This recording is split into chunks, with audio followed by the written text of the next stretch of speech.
Unamos nuestras fuerzas y manos. Logramos trabajar como hermanos. Identidad Radio Cultural presenta Minga Sonora, la palabra que trabaja. Minga Sonora, por Identidad Radio Cultural.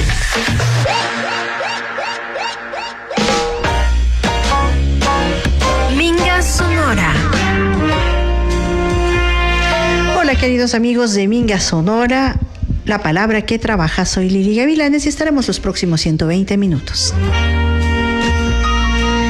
Le recordamos que Minga Sonora está por Identidad Radio Cultural en 101.3 FM en Tungurahua y Cotopaxi, 89.3 en Baños de Agua Santa y 94.1 en Riobamba. Si quieres vernos desde cualquier parte del mundo y escucharnos, digita www.identidadradiocultural.com.es. O si quieres llevarnos a todo lado, descarga en Play Store Identidad Radio Cultural 101.3. Te recordamos que en nuestros programas puedes verlos en Facebook Live, como lo estamos haciendo en este momento, y en YouTube. El día de hoy tenemos varios contenidos que nos van a ser muy interesantes y que siempre van a contribuir en nuestro conocimiento para más servicios, para crecer mucho más cada uno de nosotros. Con esto iniciamos Minga Sonora.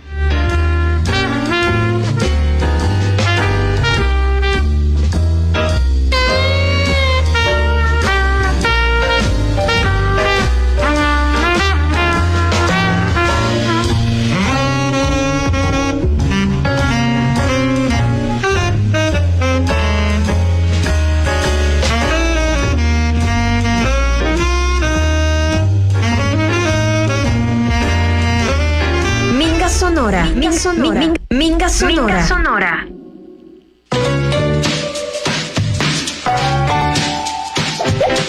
Si quieres crecer fuerte y ligero, proteína diaria en tu plato. Primero. Para huesos sanos y sonrisa brillante, calcio diario es importante.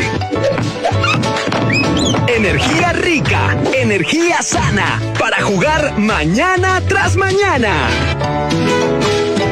Vitaminas frescas, color y sabor. Defiendo tu cuerpo con mucho amor.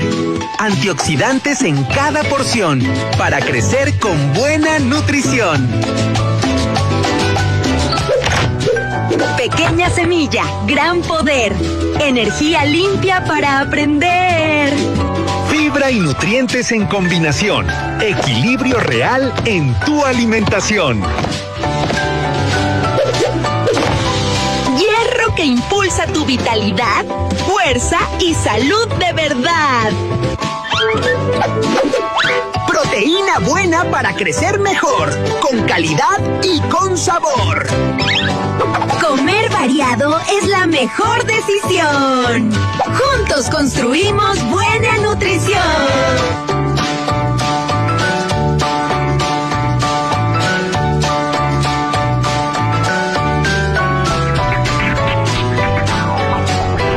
Minga Sonora.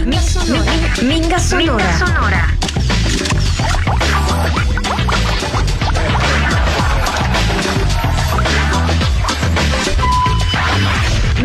Minga Sonora, la palabra que trabaja. Minga Sonora.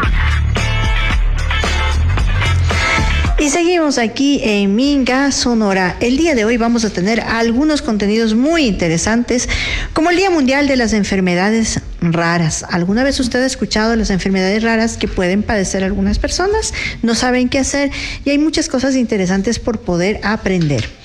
Otro tema con el que vamos a acompañarnos es el femicidio desde las ciencias forenses. El tema de las ciencias forenses es muy interesante, cómo se va investigando poco a poco y cómo podemos descubrir algunos elementos cuando existen crímenes de femicidio. También vamos al segmento con nuestros adultos mayores y nos van a visitar para hablarnos sobre las caídas en adultos mayores. Algunos de ustedes tienen adultos mayores y a veces esas caídas va a depender muchísimas cosas. Y también vamos a hablar en nuestro segmento que tenemos de el bienestar animal sobre el gato doméstico. Así que esta mañana tenemos varias sorpresas para poder compartir con ustedes. Pues ha llegado ya nuestro primer invitado. Le saludamos al doctor Anthony Pico, médico del Centro de Especialidades Médicas de la Cruz Roja de Tungurahua. Con él vamos a hablar sobre el Día Mundial de las Enfermedades Raras. Muchas gracias por estar aquí en Minga, Sonora. Gracias y vamos a comenzar la entrevista. Bienvenido. Muy buenos días. Es un gusto para mí estar visitándoles acá en este espacio en Minga, Sonora, por parte del Centro de Especialidades de la Cruz Roja de Tungurahua. Muy buenos días con todas las personas que nos están escuchando, nos están viendo. Gracias, doctor. Se habla en algunas ocasiones de las enfermedades raras, pero ¿qué son estas y cuántas existen? Claro, es una pregunta interesante, entendiendo que una de las características esenciales de las enfermedades raras es precisamente que no tienen una incidencia tan extensa, ¿no? Y por tanto no afectan a una cantidad tan significativa de personas, y por el mismo motivo no son tan conocidas por el mismo número de personas que, por ejemplo, afectarían a una enfermedad común, a una enfermedad que todos conocemos, a una enfermedad que de pronto todos en algún momento de nuestra vida hemos pasado. Las enfermedades raras, entonces, podríamos considerarlas como un grupo de enfermedades que como tal son poco frecuentes. Teóricamente o digamos desde la ciencia se definen como aquella enfermedad que afecta a a una población muy pequeña, ¿sí? A menos de una persona por cada 2,000 habitantes. Sí, es realmente una proporción muy pequeña si consideramos, por ejemplo, que hay enfermedades comunes, hay enfermedades del diario vivir, enfermedades cotidianas que todos hemos pasado en algún momento, y las enfermedades raras como tal afectan a una proporción realmente pequeña de la población. Sí, como tal en Ecuador consideramos que incluso en este momento no tenemos un registro o un censo como tal de las enfermedades raras en todo su conjunto o en todo lo que ello comprende, y por tanto podemos estimar que existen cientos hasta miles de personas, de ecuatorianos en nuestro país, que están conviviendo con enfermedades raras en este momento e incluso no han podido ser adecuadamente diagnosticadas como tal. ¿Cuál es el origen de la conmemoración y cuándo es la fecha del Día Mundial? Bueno, la fecha en la que nosotros conmemoramos el Día Mundial de las Enfermedades Raras es precisamente en el día de hoy. Y el origen que existe es precisamente y surge de aquella necesidad de visibilizar las enfermedades raras. Y quizá de ello surja la pregunta o surja el interrogante: ¿por qué es necesario visibilizar las enfermedades raras? Precisamente la necesidad de visibilizarlas aparece o surge del hecho de que estas enfermedades, por su propia naturaleza de no ser tan frecuentes en su manifestación en un grupo considerable de personas, precisamente pues produce el fenómeno de, primero, el subdiagnóstico en el sentido de que al no ser una entidad patológica que se ve con gran frecuencia en la consulta de los médicos, muchas de las veces pasa desapercibida, o su manifestación clínica puede llegar a confundirse con muchas otras patologías, muchas otras enfermedades que son más frecuentes o más comunes.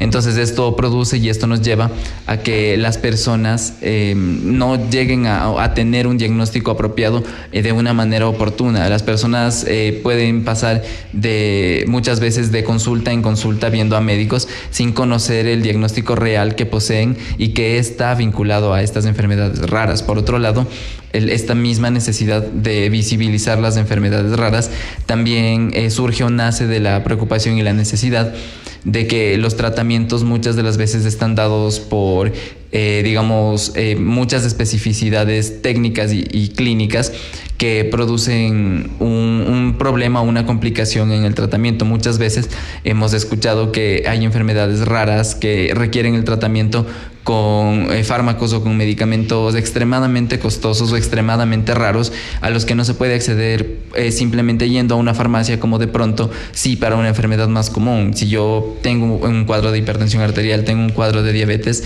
puedo acercarme a la farmacia con la prescripción de mi médico y solicitar mi medicamento. En el caso de las enfermedades raras no puedo hacer este mismo procedimiento, no puedo realizar este mismo proceso de acercarme a la farmacia, acceder a mi medicamento, porque por un lado el medicamento es extremadamente costoso y por otro lado es extremadamente difícil de acceder. Se los considera o se los llama en la práctica como medicamentos huérfanos, porque son medicamentos que solo sirven para tratar aquella enfermedad. Entonces, producto de este fenómeno de tanta especificidad técnica y clínica con el medicamento que se requiere, lo vuelve difícil de acceder por su disponibilidad y lo vuelve aún más difícil de acceder por el costo que ello implica. Claro. Como enfermedades raras, ¿cuáles podríamos considerar como tal? Realmente hay, a pesar de que son enfermedades raras, sí hay una cantidad considerable de ellas que afectan a las personas. Como digo, existen casos realmente... ¿Cuáles? Por ejemplo, un caso de una enfermedad interesante que podríamos mencionar y que es una enfermedad rara es la enfermedad de Gaucher. La enfermedad de Gaucher es una enfermedad... Como preámbulo para poder tratar este tema, me parece también necesario e interesante mencionar que muchísimas de las veces, por no decir prácticamente en todas de ellas, las enfermedades raras están determinadas por un fuerte componente genético.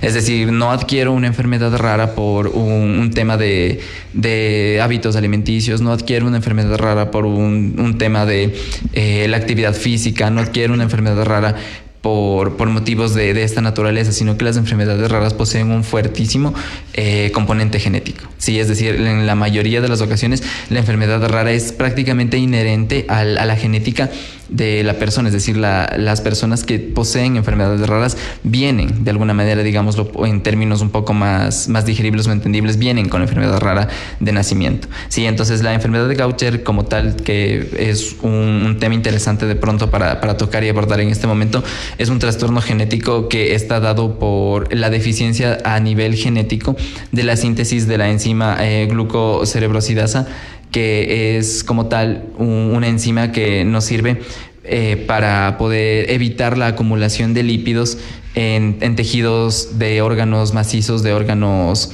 que nos sirven para el metabolismo en el cuerpo, como por ejemplo el vaso, el hígado y la médula ósea. Entonces, si nosotros hablamos de enfermedad de Gaucher, precisamente ahora en el Ecuador, de lo que conocemos o de lo que ha sido diagnosticado como tal hasta este punto, existen no más de 25 personas que padecen este cuadro. ¿Cuáles son los síntomas? ¿Cómo me puedo dar cuenta que tengo este síndrome? Bueno, como tal, la enfermedad de Gaucher tiene, y prácticamente como todas las enfermedades raras, tienen una manifestación clínica extremadamente similar a enfermedades de la cotidianidad o del diario vivir. Entonces, ese precisamente resulta, la enfermedad de Gaucher nosotros podemos notarla con varios tipos de síntomas, sobre todo suelen aparecer durante la primera infancia.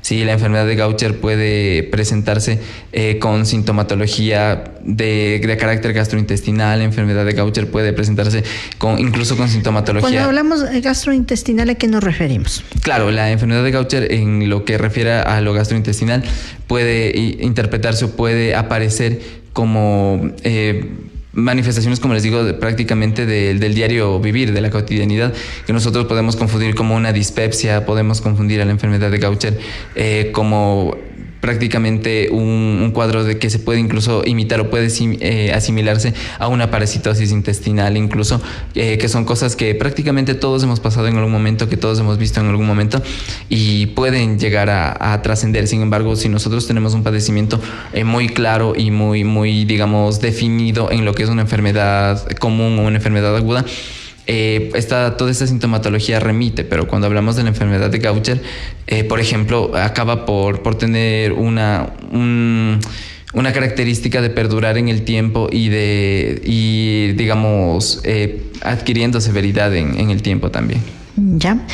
¿Qué otro tipo de enfermedades pueden ser? Tal vez, no lo sé si se puede especificar con algo más sencillo, más simple, para que la gente pueda tener idea. De pronto tiene algún síntoma, tiene alguna cosa, no solamente con este síndrome, sino con alguno otro.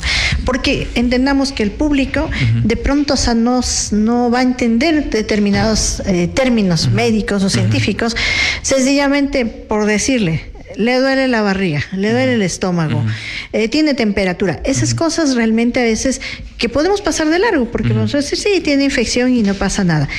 Más o menos en ese sentido, ¿qué otras enfermedades raras se podrían determinar a través tal vez de este tipo de dolencias que son tan simples, pero que en algún momento se puede desarrollar en una de estas enfermedades? Claro, realmente nosotros debemos tomar en consideración que al tener un fuerte componente genético, las enfermedades raras casi siempre van a tener algún punto crítico, digamos, o un punto en el que nosotros debemos sospecharlas y quizá eso nos ayudaría no solo como pacientes, sino como profesionales de la salud a lograr identificarlas. Sí, por ejemplo, cuando hablamos nosotros de enfermedades raras, podemos tomar en consideración, se me viene ahora a la mente, por ejemplo, el síndrome de Treacher-Collins también, que este síndrome tiene una particularidad que da características físicas que nosotros viendo a una persona, digamos, solamente en su apariencia sabemos que puede padecer de esta enfermedad. El síndrome de Klinefelter se me viene también ahora a la mente, es otra enfermedad rara que también adquiere esa característica de tener una presentación que solamente fijándonos en la apariencia física de la persona nosotros podemos conocer. Por ejemplo, el síndrome de Klinefelter, tomando el ejemplo que se me venía ahora a la mente, tomemos primero en consideración un punto. El síndrome de Klinefelter solamente puede afectar a varones, sí, porque está ligado al tema de los cromosomas sexuales. Sí, entonces nosotros cuando sabemos que esto solamente puede afectar a varones, tenemos primero el público de alguna manera para poder comentarlo ahora, un público objetivo, al que solamente podemos observarlo en varones. Por otro lado, vemos que el síndrome de Klinefelter en su manifestación clínica, vamos a ver que son varones, como ya lo habíamos mencionado, que por sus características físicas son muy delgados de su contextura, son pacientes varones que son muy altos de talla, que son realmente, digamos, nosotros si los comparamos con una persona de talla promedio de lo que acostumbramos a ver, son personas muy altas de estatura, y además de ello son personas que tienen las extremidades superiores, los brazos muy largos. Entonces son personas muy delgadas, son personas muy altas, varones con los brazos, las extremidades superiores bastante largas. Entonces eso ya nos debería orientar a un diagnóstico del síndrome de Klinefelter. Entonces, muchas de las veces y en la enorme mayoría de los casos, la consulta, el motivo de consulta de estos pacientes con síndrome de Klinefelter suele estar orientada a temas de reproducción. Es decir, son pacientes varones ya en edades adultas, porque en la mayoría de los casos es diagnosticado en edad adulta, que acuden a consulta o el motivo de su consulta es porque no pueden concebir. Entonces nosotros a través de solamente lo que nosotros llamamos el fenotipo, es decir, las características físicas de la persona, podemos irnos orientando también hacia el diagnóstico. ¿Hay enfermedades raras que son incurables? Bueno, entendiendo que prácticamente, como hacíamos mención, las enfermedades raras tienen un fortísimo componente genético, es muy complejo hablar de voy a poder curar la enfermedad rara, entendiendo que prácticamente lo que nosotros tendríamos que hacer para, coloquémoslo entre comillas, curar la enfermedad rara es prácticamente pues modificar la genética de la persona. Sin embargo, hoy en día existen manejos clínicos para un número considerable de estas enfermedades raras.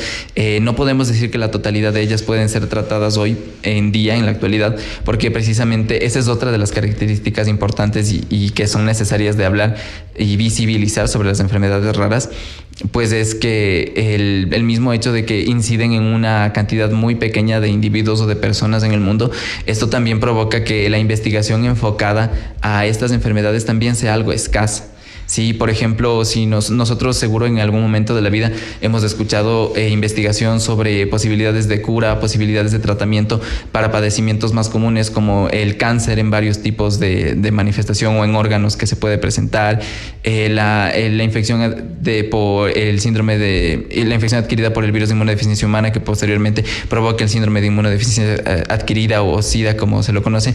Existen un montón de hoy en día estudios clínicos y bastantes, digamos, esfuerzos desde la investigación en las áreas de la salud para poder encontrar de alguna forma el manejo para estos padecimientos. Sin embargo, cuando hablamos de enfermedades raras, otra de las situaciones puntuales que existe como un inconveniente o una limitación en ellas es que se dedica muy poco esfuerzo, digamos, de alguna manera para poder abordarlas en el tema de investigación. Es decir, mucho se desconoce de las enfermedades raras, se desconoce desde el motivo por el que puede predisponerse a padecerlas, se desconoce incluso los medios específicos o exactos de diagnóstico para poder llegar a un punto, digamos, en el que cualquier enfermedad rara que sea vista en la consulta va a ser diagnosticada. Y por otro lado, lo que acabábamos de conversar, existe un déficit muy importante en la investigación sobre los tratamientos de las enfermedades raras.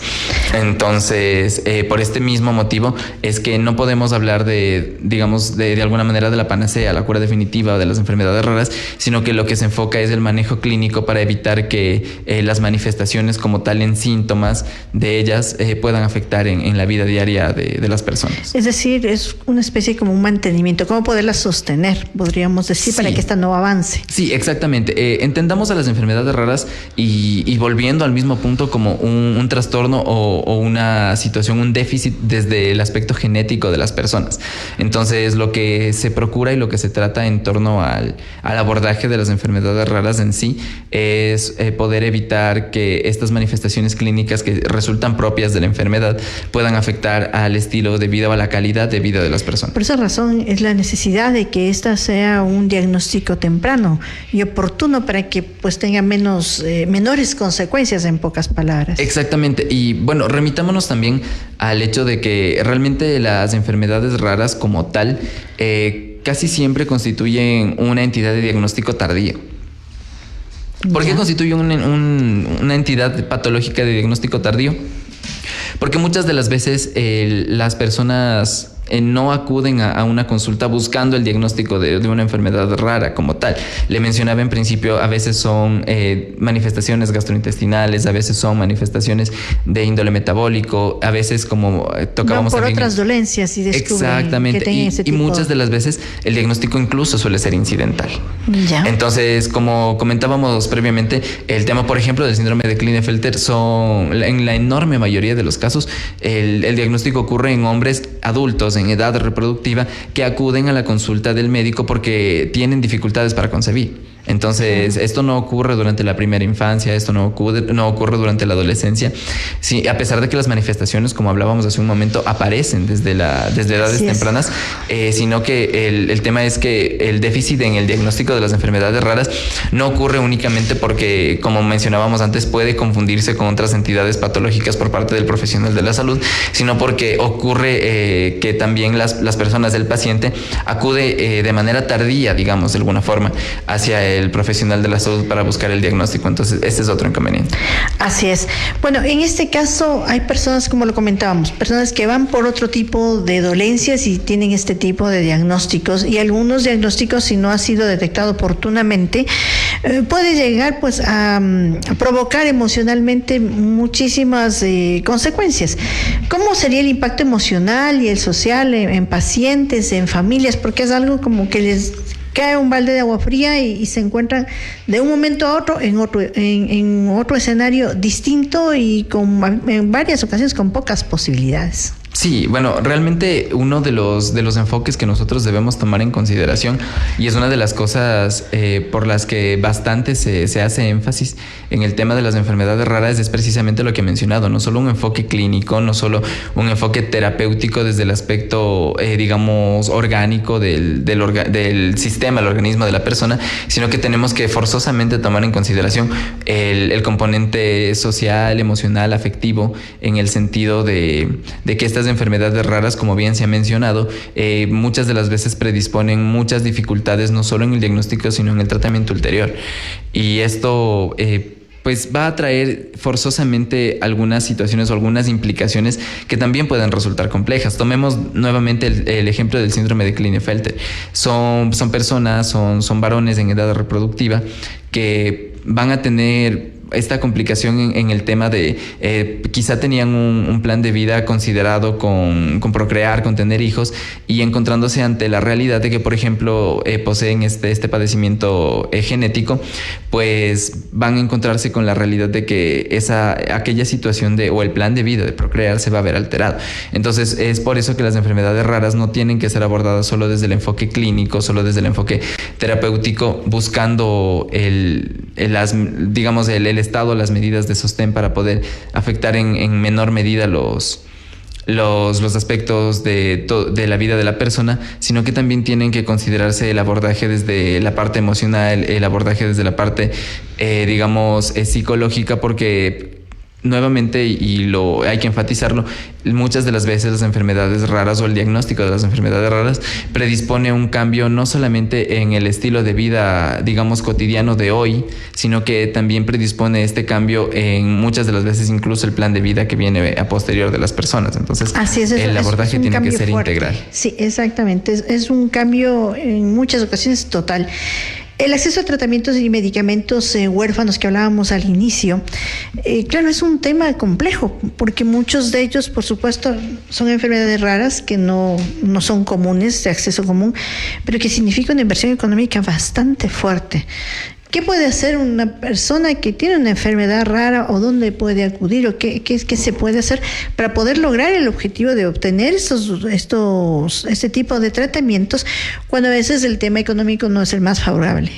Sí, bueno, como seguramente en algún momento de la vida debemos haber escuchado por intermedio de la prensa, por intermedio de los medios, existen enfermedades raras que requieren digamos, la necesidad de tratamientos o de medicamentos tan raros y tan específicos que estos fármacos, estos medicamentos, estos tratamientos pueden llegar a costar no cientos, no miles, sino millones de dólares. O sea, son extremadamente difíciles de acceder y de nuevo no solamente por el hecho de que voy a la farmacia y lo pido, sino que por el tema económico. Entonces, lo que nosotros tenemos en consideración en este momento es que una vez que existe el tratamiento, digamos, definido de alguna manera, lo que debe realizarse o el procedimiento que se debe realizar es el abordaje en el que se realiza el diagnóstico. Es decir, una vez que existe diagnosticada la enfermedad, se ha diagnosticado la enfermedad, existen medios por los cuales a través del sistema público de salud se puede gestionar digamos, el acceso a los medicamentos. Sí, no es algo tan sencillo como acudir a la consulta y que me receten un antiinflamatorio y lo retiro de la farmacia. De nuevo, vamos a ese punto, pero existe la posibilidad de que una vez diagnosticada la enfermedad, una vez diagnosticado este trastorno genético que puede consistir la enfermedad rara, se puede buscar el acceso al tratamiento como tal por intermedio del sistema público de salud.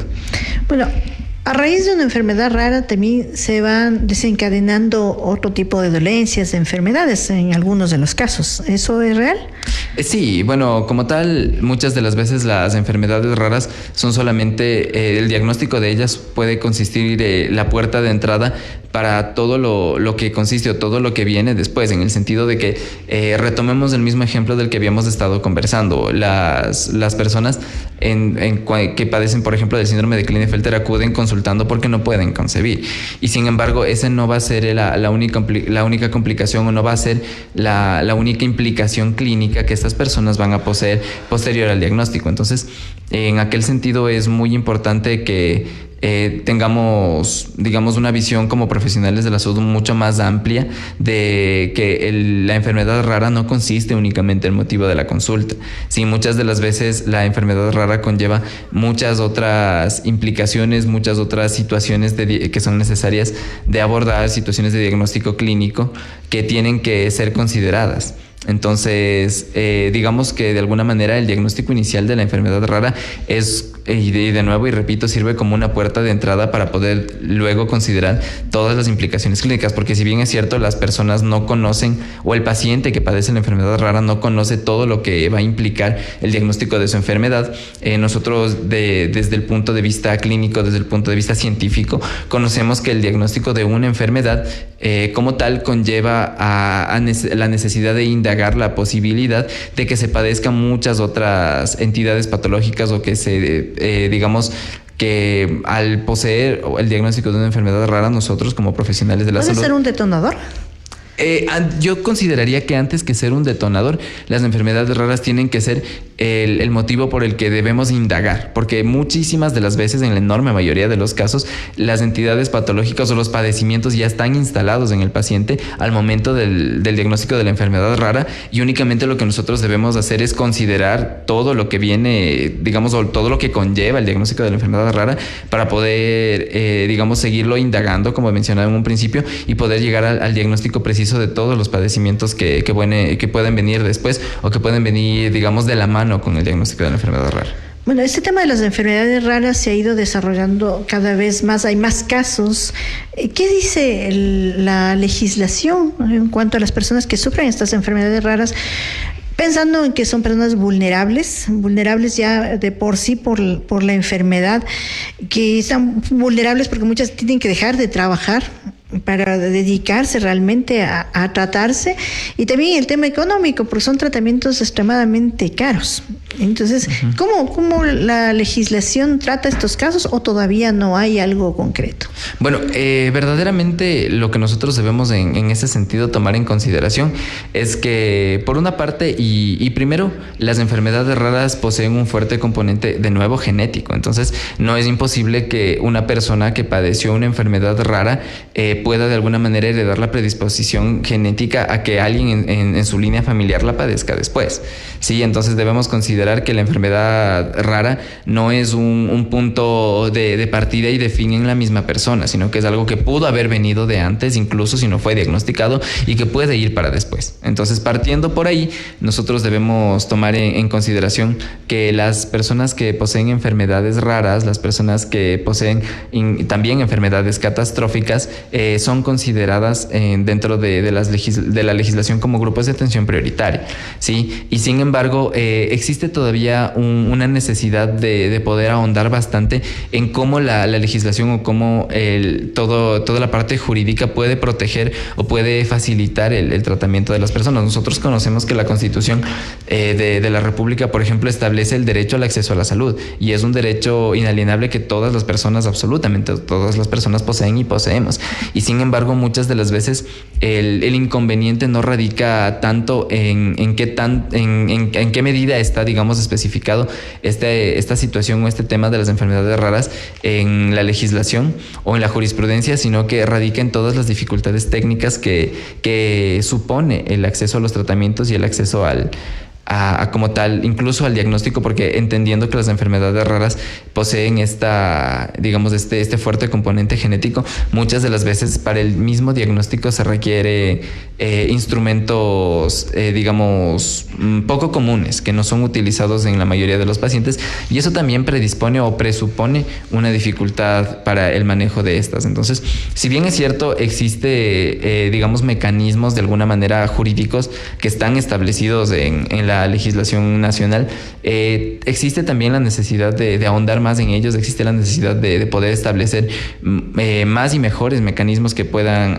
ayudar y puedan proteger a las personas que padecen estas enfermedades, pero no solamente sería, los mecanismos jurídicos o la especificación jurídica necesaria, sino que, como mencionaba, lo más que también debemos tomar en consideración es que existe también la necesidad de mejorar los procedimientos, los procesos mediante los cuales se diagnostica y en posterior se puede tratar las enfermedades raras. Bueno, finalmente, aquí entra un tema de inclusión. Una persona que es diagnosticada por una enfermedad rara, que entra en un proceso de tratamiento, ¿cómo podemos combinar esto con el tema educativo, el tema laboral? Porque llega un momento en que realmente en el tema laboral no puede asistir, o sea, tiene que estar bajo ciertos cuidados y un estilo de vida, como usted lo decía, que fue cambiando y que se va determinando de acuerdo al tipo de enfermedad. Claro, si bien es cierto, hay varias enfermedades raras, varios padecimientos que se consideran enfermedades raras que no necesariamente presuponen la incapacidad de la persona, del individuo, para desempeñar actividades diarias. Tomábamos ahora en este espacio dos ejemplos, el síndrome de Gaucher y el síndrome de Klinefelter. Estas dos entidades patológicas, por ejemplo, no presuponen la incapacidad de una persona para desarrollar sus actividades diarias, y sin embargo existen entidades patológicas o enfermedades raras que sí que presuponen una limitación. Entonces, pues en ese aspecto deberíamos tomar en consideración que deberíamos pensar en la jurisprudencia, en la legislación, para que también pueda proteger estos aspectos, no solamente el acceso al diagnóstico, el acceso al tratamiento, sino muchas de las veces cómo articular el tema de la necesidad de tratamiento o de las limitaciones que presupone la enfermedad con la inclusión en el aspecto laboral, en el aspecto educativo. Entonces, de alguna manera, no tenemos precisamente definido cómo integrar en el aspecto laboral a la persona que posee una enfermedad rara, y eso presupone una limitación para el desarrollo de sus actividades normales, en este caso en el aspecto laboral. Así es. Bueno, podríamos hablar muchísimo más sobre el tema de enfermedades raras. Es algo que cada vez se va visualizando porque debe de haber estado sin duda, pero cada vez es más común el poder escuchar a personas que se encuentran en estas circunstancias con medicación, con tratamientos que son extremadamente caros y que por supuesto hay una limitación muy grande porque habrá gente que tal vez no se puede tratar porque no está con las condiciones ni físicas, no tiene la condición física, pero tiene la condición económica que es muy importante. Muchísimas gracias al doctor Anthony Pico, médico del Centro de Especialidades Médicas de la Cruz Roja de Tungurahua, quien esta mañana pues hemos conversado un poco sobre el Día Mundial de las Enfermedades Raras. Gracias por la información porque muchas veces habrá gente que no tiene ni la menor idea de que puede estar padeciendo un tipo de estas enfermedades y a través de ciertos datos, ciertas dolencias que pueden tener, puede ser el camino para descubrir una de estas enfermedades raras. Gracias, doctor Pico, por estar aquí en Minga, Sonora. Les agradezco por el espacio, les agradezco por la oportunidad para poder visibilizar toda esta situación de la que hemos conversado el día de hoy. Y pues solamente como finalización o para poder cerrarlo, invitar a todas las personas que sientan que algo existe en ellos, que existe una necesidad en el tema médico, en el tema de tratamiento, puedan acudir a consulta, en el sentido de que muchas de las veces postergamos esta situación de me siento mal, o tengo alguna molestia, alguna dolencia, pero la espero, la postergo, la dejo para después. Entonces la invitación sería que independientemente de cuál sea la molestia que se tenga, cuál sea el inconveniente de salud que podamos presentar, podamos acudir a una valoración por un médico, a una valoración que nos va a permitir conocer realmente cuál es el padecimiento que tenemos, porque bueno, finalmente el tema de la salud de cada persona es un eje clave, es el punto de partida para poder desarrollar cualquier otro aspecto de la vida de cada individuo. Entonces, en ese aspecto, repito, la invitación sería a nunca postergar nada cuando se relacione con el tema de salud, nunca dejarlo para después, porque es un elemento demasiado importante, es un elemento constitutivo en la dinámica del ser humano en cualquier aspecto. Entonces, por ese sentido y por ese aspecto, sería esa invitación, esa aclaración con todas las personas que nos escuchan, y nuevamente el agradecimiento a la radio, al gobierno provincial por este espacio. Muchísimas gracias. Minga Sonora. Minga Sonora. En el corazón del Ecuador hay un destino donde los sabores y aromas cuentan historias. Deja que el chocolate ambateño endulce tu alma. Una tradición que nutre corazones. Saborea la colada morada, una bebida ancestral que celebra nuestras raíces. Prueba la gallina y el pan de pincho. Y disfruta del cuy asado. Cada bocado es un viaje al corazón de Ambato. Brinda con el ponche y refréscate con los helados de paila.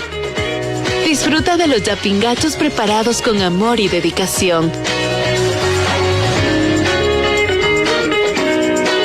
Hoteles, haciendas y restaurantes con servicios de primera y un calor humano incomparable te harán sentir en un hogar lejos de casa. Ven, sienta los colores de nuestra tierra y llévate recuerdos inolvidables.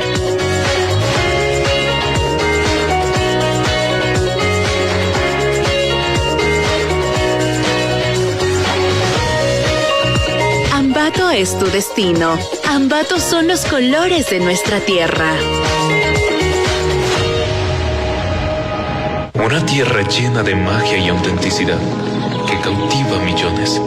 Ubicado a 4.571 metros a nivel del mar, a 23 kilómetros de la mítica ciudad de Píllaro.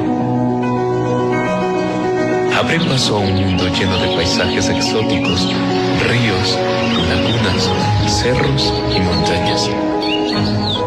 Un viaje fascinante a través de la ruta Yanganates, un rincón mágico e impenetrable. Estos paisajes esconden mitos y leyendas de tesoros escondidos por nuestros ancestros. Ruta turística Los Yanganates. Adentrándonos en la ruta, partimos desde el Monumento del Resurgimiento, una travesía llena de riquezas culturales.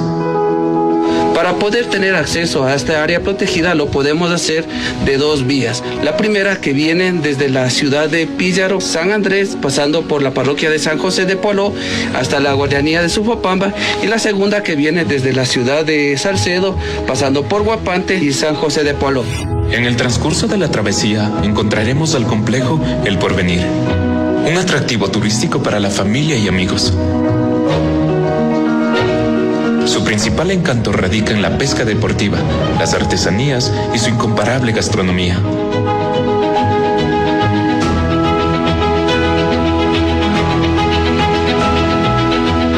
San José de Pualó, salida de las lagunas, cerros y montañas. Cientos de expedicionarios han llegado a Píllaro siguiendo el documento que se llama El Derrotero de Valverde, que consta de 5 días viajando desde Píllaro hasta lo que hoy es el Parque Nacional Yanganates, en donde estaría escondido el tesoro de rescate de Atahualpa. Las actividades que pueden realizar aquí en el área protegida del Parque Nacional Yanganates son diversas, sobre todo para lo que es turismo de aventura, turismo científico, senderismo, ecoturismo, pueden hacer fotografía de paisaje, realizar lo que es pesca deportiva, ciclismo de naturaleza, actividades recreativas como camping y observación de aves principalmente. Entre los principales atractivos turísticos tenemos la laguna de Pisayambo, tenemos la laguna El Tambo, Rodeo Cocha, Pato Japina y también laguna de Anteojos. Esas como lagunas principales, pero también tenemos otros sistemas lacustres pequeños en el cual los turistas también pueden realizar fotografía y también pesca deportiva. Es un área IVA, un sitio Ramsar, tiene aproximadamente 200 lagunas, una extraordinaria biodiversidad y endemismo, más la historia del tesoro de rescate Atahualpa convierten al Parque Nacional Yanganates como una de las áreas protegidas más espectaculares del mundo. Minga Sonora. Minga Sonora, a continuación presenta una nueva conversación con nuestros invitados.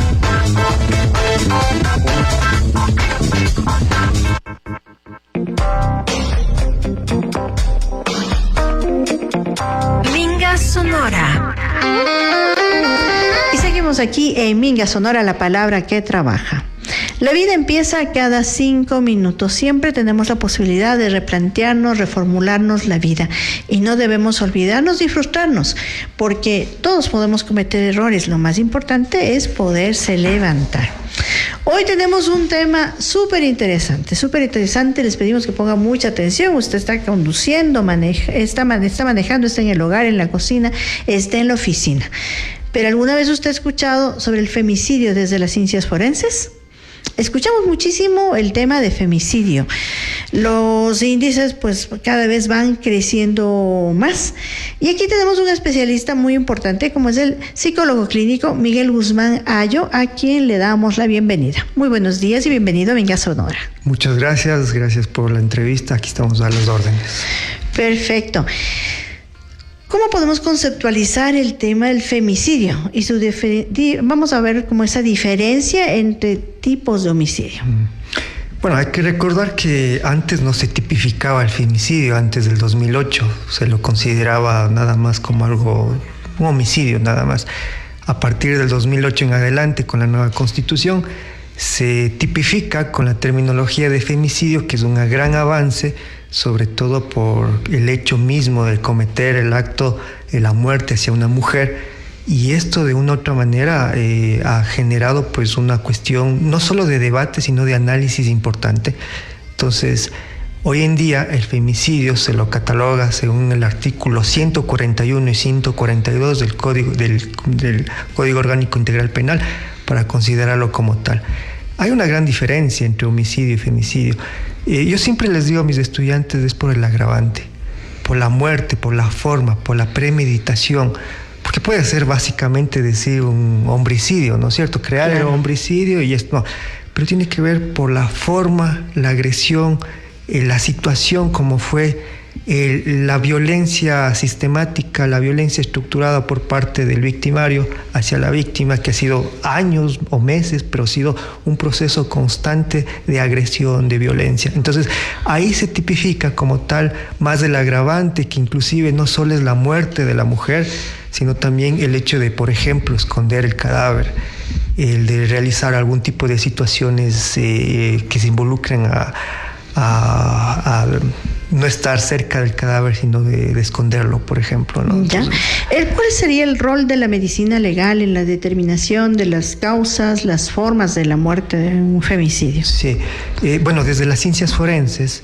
se toma en cuenta las pruebas, las evidencias, de una u otra manera el qué sucedió. Se analiza inclusive desde la criminología al victimario, y a la víctima se lo considera también desde la autopsia psicológica.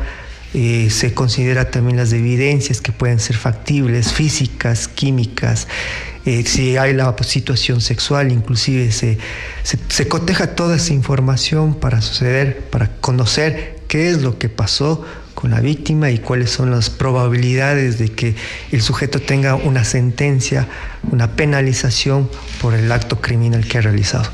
Es como cotejar toda la información y evidenciar qué es lo que sucedió con la víctima. Bueno, hay una recopilación, una preservación de indicios en la escena del crimen. Es importantísimo, por eso entiendo que en un homicidio los primeros que intervienen es medicina legal, antes de que se muevan todos los elementos de lo que ha sucedido. Sí, medicina legal forma parte de los científicos que nos ayudan a determinar las etiogénesis, la causa, la probabilidad de qué es lo que sucedió durante el acto, de la acción como tal. Entonces, no solo ellos, también es un grupo interdisciplinario, la policía, también profesionales que forman parte de esta connotación, psicólogos incluso. Esto se ve, por ejemplo, en otros países, ¿no? Acá todavía no se ve mucho. En Ecuador, la presencia de un criminólogo, de un psicólogo forense en las evidencias ante situaciones de femicidio. No se ve acá. Acá es únicamente la policía, la medicina legal, pero sí sería indispensable anexar profesionales especialistas en este tipo de ramas y ámbitos que ayudan a determinar qué sucedió, y las evidencias llegan a ser de mejor manera preservadas y analizadas. Eso es importante. Bueno, un poco, por supuesto, como lo decía, esto lo vemos en otros países. Y bueno, yendo un poco al tema cinematográfico, al tema audiovisual, lo vemos pues en series en otros países.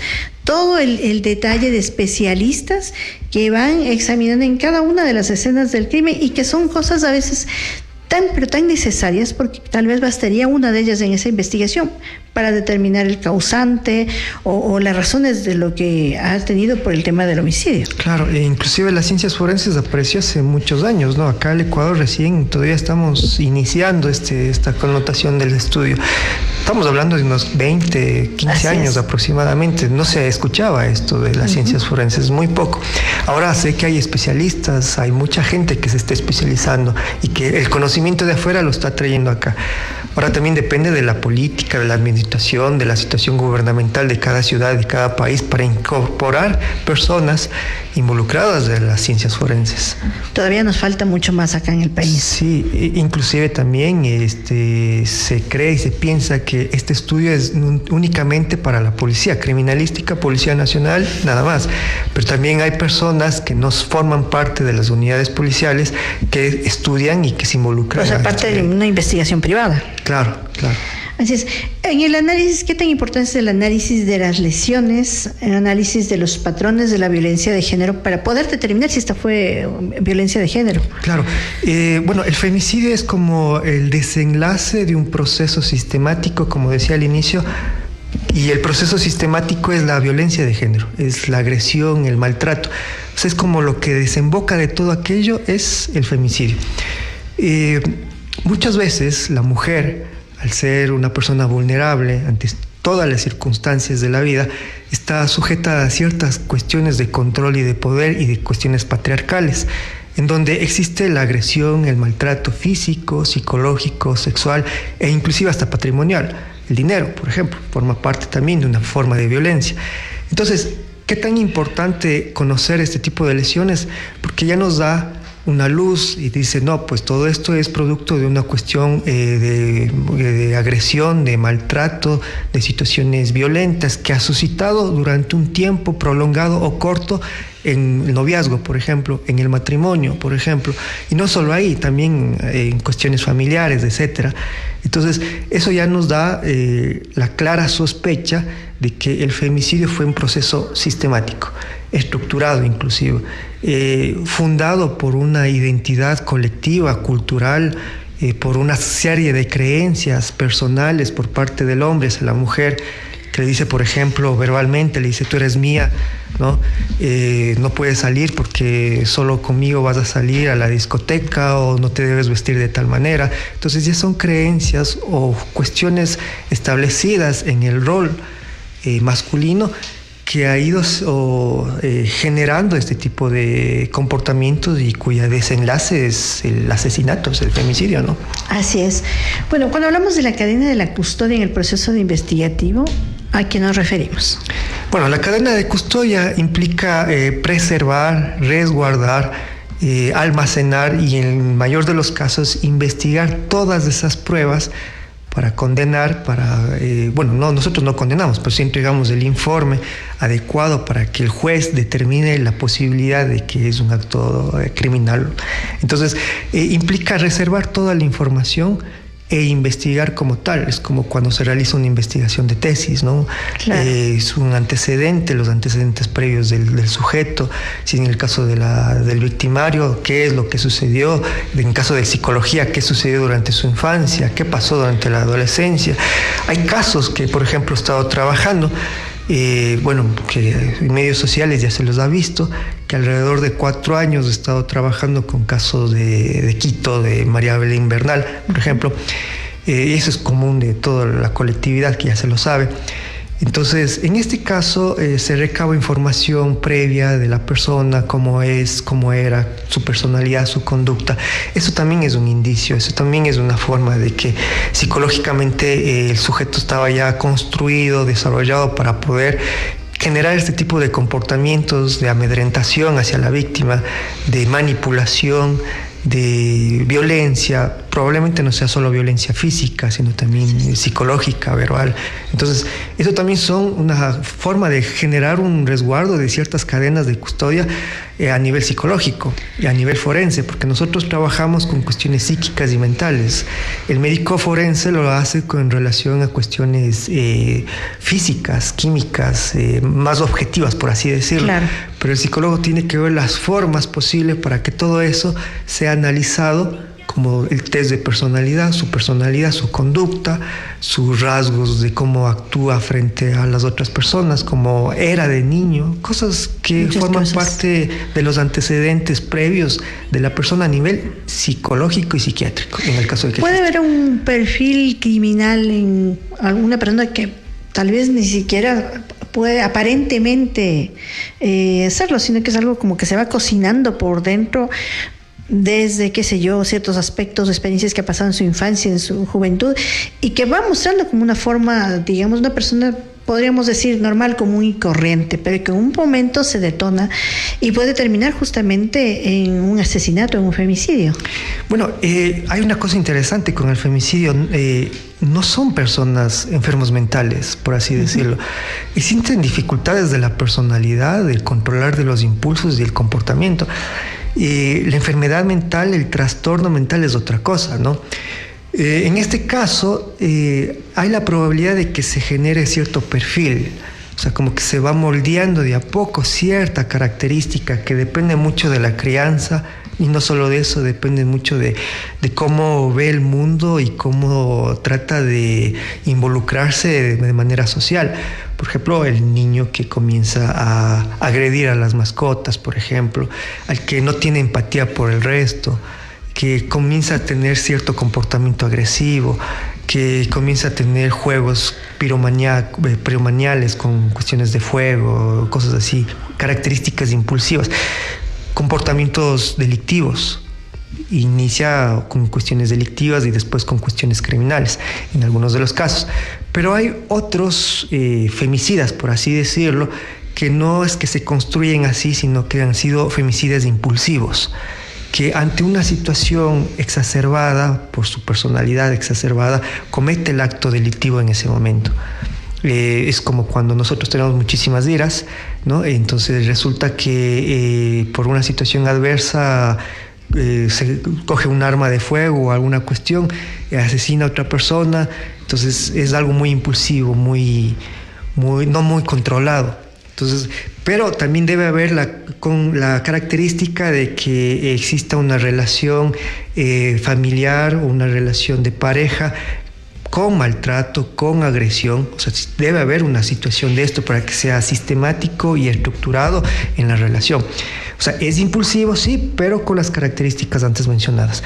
Pero hay también el femicida que tiene esas características criminológicas de su perfil, que se lo va construyendo culturalmente, porque digamos que la cultura no es solo algo positivo, también es algo negativo. Son una serie de creencias que el padre le dice que esto debe ser, porque la mujer debe entender que eso es lo más oportuno en casa, debe cocinar, debe lavar, debe hacer todo lo que la mujer, entre comillas, está acostumbrada culturalmente en nuestra cosmovisión inclusive. Esto se ve en América Latina. Sin embargo, esto llega a generar cierto desfase, porque a medida que la persona va creyendo ese rol, va asumiendo ese rol, y el hombre va con el poder, con el control, generando ese tipo de malestar, por así decirlo, en la otra persona, y eso provoca pues violencia, agresiones y un montón de cuestiones que puede llegar al femicidio. Si hay un perfil, claro. En algunos de los casos existe un perfil. Psicológicamente puede influir, por ejemplo, una madre que ha sufrido maltrato y una serie de condiciones que lo han vuelto vulnerable, pero que está embarazada. Puede influir en el niño que va a nacer, eso como un condicionante más adelante, no digo en ese momento, sino que de pronto tenga esos traumas, digamos, que eso rebote en un tema de violencia. Es decir, una madre que ha sido maltratada, que ha sido vulnerada, que ha sido violada incluso, y que en un momento dado ya su niño, ya como su hijo como tal, puede tener algún tipo de repercusión. O sea, todo lo que esté involucrado con la madre y el feto, siempre hay una interrelación afectiva, emocional. Cuando la madre inclusive se pone triste, también de una u otra manera, por así decirlo, el feto también siente todo eso. Así como el cordón umbilical está totalmente alineado con temas alimenticios, también está alineado con temas emocionales, afectivos, y de una u otra manera puede afectar, sí. No hay una investigación certera de aquello, pero sí la emoción de la madre directamente está muy conectada con la emoción del hijo en el momento de la gestación. Ya. Probablemente existirán investigaciones al respecto que puede afectar a futuro en ciertos comportamientos que pueden reproducir en situaciones violentas o no, o agresivas o no, ya depende, ¿no? O sea, por eso también es importante un diagnóstico, digamos, temprano. Por ejemplo, un niño pequeño de 7, de 8 años que tiene ciertas reacciones, lo que usted decía hace un momento, ¿no? Tiene ciertos signos de violencia, o le maltrata al animal, o ve, qué sé yo, matar a un pajarito, por decirle, le corta el cuello como algo tan natural, y para él hasta le satisface como tal, pero no se inserta en el ámbito social, en los estudios, o sea, no se encuentra feliz con nada, y lo único que muestra es como agresividad cuando se le quiere aunar a que realice, qué sé yo, sus tareas, a que viva. O sea, no se le ve. Ese podría ser un perfil al que se tendría que tratar de una manera breve. Sí, probablemente hay varios factores. Sería de analizarlo adecuadamente y bien, porque probablemente sea uno de los factores, como puede ser que sí, como puede ser que no. Hay un caso de Juan Fernando Hermosa, el niño del terror, por ejemplo. Así es. Que él desde muy temprana edad veía el comportamiento de su madre. De una u otra manera tenía cierto grado de repulsión a la actividad que realizaba la mamá. Entonces eso se desquitaba cuando era adulto. Bueno, no tan adulto, cuando era joven, a los 16 años ya tuvo su primera víctima, la muerte de un taxista. Pero ¿cómo iba desarrollando eso? Se desarrollaba primero con comportamientos delictivos, con hurtos, con robos, con agresiones, con maltrato. En la escuela también tenían dificultades en el aprendizaje, en la situación educativa, y probablemente puede ser un factor. Nosotros tenemos la capacidad de vincularnos a mecanismos defensivos de diferente manera. Una persona que haya sido agredido durante su infancia no nos da la posibilidad de que él va a ser un asesino, un criminal, un delincuente. O sea, hay varias posibilidades en las que se puede considerar. Hay mucha gente que ha padecido, ha tenido una familia disfuncional y hoy en día es una persona de éxito, trabaja, tiene su familia, cosa que no hace lo mismo que hacía cuando era niño o cuando sus padres estaban bajo la tutela del niño. Entonces, hay varias formas de desvincularse de aquello, positivo o negativamente, ¿no? O sea, darle así una breve perspectiva de lo que eso podría ser un perfil sería erróneo, porque en ciencias forenses es necesaria una investigación bien prolija, bien adecuada, de no solo los antecedentes personales, familiares, psicológicos, sino de una información muy extensa para poder determinar qué es lo que ha pasado con este sujeto, si es un perfil patológico, no lo es, o si es una cuestión criminal o no lo es. En esa lucha contra la violencia de género como tal, es importante la prevención, la detección temprana. ¿Cómo hacerlo? ¿Cómo recomendarle usted al público? Tal vez nos está escuchando y puede tener algunos factores, algunas incidencias en las que son pistas para darnos cuenta y estamos a tiempo de poder hacer algo. Sí. Lo interesante también acá es que en Ecuador, en Ambato, no se hace un proceso de prevención, no existe un proceso de prevención. Y las únicas formas de prevención es no a la violencia y ahí se acabó. Creo y considero que hay tantas universidades con varias carreras de psicología, podemos hacer algo con los estudiantes de psicología que están iniciando. Tenemos como 5 universidades que ofertan la carrera de psicología, realizar un adecuado proyecto de planificación preventivo adecuado, no solo con charlas, porque nada sacamos con charlas. Debe ser un proceso psicoeducativo criminológico. En criminología se estudia la psicoeducación. Ir, por ejemplo, a las instituciones y enseñarles a las personas dentro de una institución, sea pública, privada, escuela, colegio, universidad, esto es un delito, esto es lo que se debe hacer, esto es lo que no se debe hacer, esto es una agresión, son formas de agredir. Por ejemplo, había un paciente que no sabía que era una violencia patrimonial.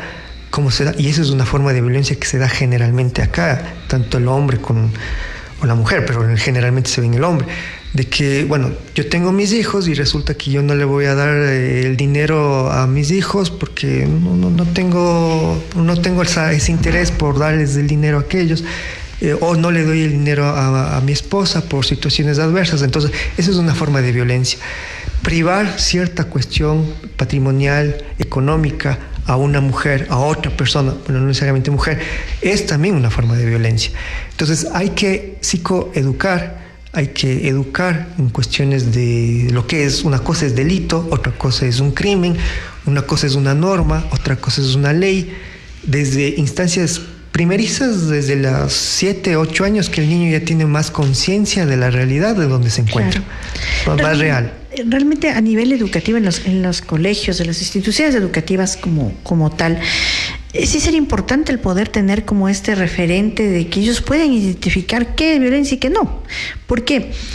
Porque hay realmente acciones violentas que se han normalizado. Exacto. Y lamentablemente para ellos es lo más normal, lo que puede suceder, y como todo el mundo lo hace, pues yo también lo hago y lo normalizo. Incluso algunos hasta lo aplauden, en el sentido, por ejemplo, cuando hay estas peleas callejeras entre un colegio o los chicos o por una niña, claro, se van a los golpes, a las cosas, y alrededor no solamente las dos personas agredidas, alrededor es toda la gente que se encuentra a favor de uno y de otro y que va alentando que le dé más, que le golpee más, que le vence. Entonces también eso como que es tan importante en que las instituciones educativas se planteen el poder tener este tipo de, no sé si de charlas o de conferencias, que va más allá de la charla, va más allá, porque eso ya es como darles un escenario donde yo tengo que identificarme qué personaje es el que estoy haciendo y si realmente está bien o está mal. El problema es que cuando se normaliza se vuelve algo como muy habitual, muy cotidiano.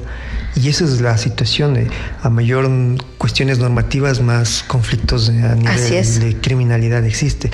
Vemos en los medios de comunicación a cada momento que hay asesinatos, que hay homicidios, que hay femicidios.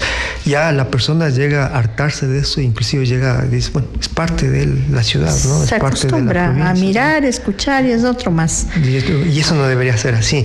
No debemos normalizar eso, porque en realidad eso es como que estamos generando, no estamos generando una solución, más bien estamos de una otra manera involucrándonos a una situación que nos compete a todos. Así es. Yo recuerdo hace unos 13 años aproximadamente, en una unidad educativa, algo que me llamaba la atención profundamente eran las niñas, porque para mí con 12 años todavía es una niña, realmente. Y a la salida del colegio, no digo que a las puertas del colegio, pero muy cerca de ahí, se jalaban de los pelos, tal cual, por un muchachito, y era un muchachito, así mismo, un chico que estaba pasando hacia la adolescencia, pero ya ellos asumen esos papeles y esos roles como adultos, como tal. Y claro, era una cuestión de que si le quería o no le quería, o si ya realmente eran una pareja como tal, consolidada, con 12 años. A eso hablo hace 13. Imagínense en este momento, y eso se normaliza de una forma tal, porque claro, lo que llegan es a separarles, tal vez la institución les puede sancionar por dar ese tipo de espectáculos públicos, más que todo por la imagen de la institución, pero más allá de la imagen de la institución está la persona. Claro. Y eso es muy importante, por ejemplo, y aquí yo quiero abordar un tema también que, en este caso el psicólogo clínico Miguel Guzmán, ustedes tienen un consultorio, y yo le decía, hay pocos consultorios como tal, eso es el consultorio Neuco-Psique, y ustedes dan asesoría legal, psicológica, jurídica. No es lo más normal, por lo menos aquí en nuestra provincia, no es lo más normal. Sí. ¿Quiénes pueden acudir a esto? De pronto, ¿qué problemas? Hay personas que están pasando tal vez alguna circunstancia muy compleja y no sabe a dónde acudir. Sí. Bueno, esto es una idea que se viene cocinando desde algunos años atrás. ¿Por qué esta asesoría? Porque siempre estamos guiados ante situaciones físicas, médicas, psicológicas, pero también legales, ¿no? Ante una situación adversa estamos siempre ante una cuestión legal. Y entonces la asesoría implica que la otra persona debe conocer ciertos procesos legales que de pronto está atravesando y que es necesario realizar un seguimiento, un acompañamiento y una asesoría de los mismos en temas jurídicos, en temas forenses, en temas de peritajes, por ejemplo, que pueden ser idóneos. Entonces, esa es la idea de utilizar y considerar este espacio para la colectividad. No existe, bueno, es muy poco por el mismo hecho de que hay pocos especialistas todavía acá, que, bueno, yo me gradué en Buenos Aires, en Argentina, entonces de una u otra manera ese conocimiento lo he traído acá con la finalidad de ponerlo en práctica de una otra manera para la colectividad. Entonces, sí es necesario hoy en día por todos los temas de criminalidad y de delincuencia que existen, ¿no?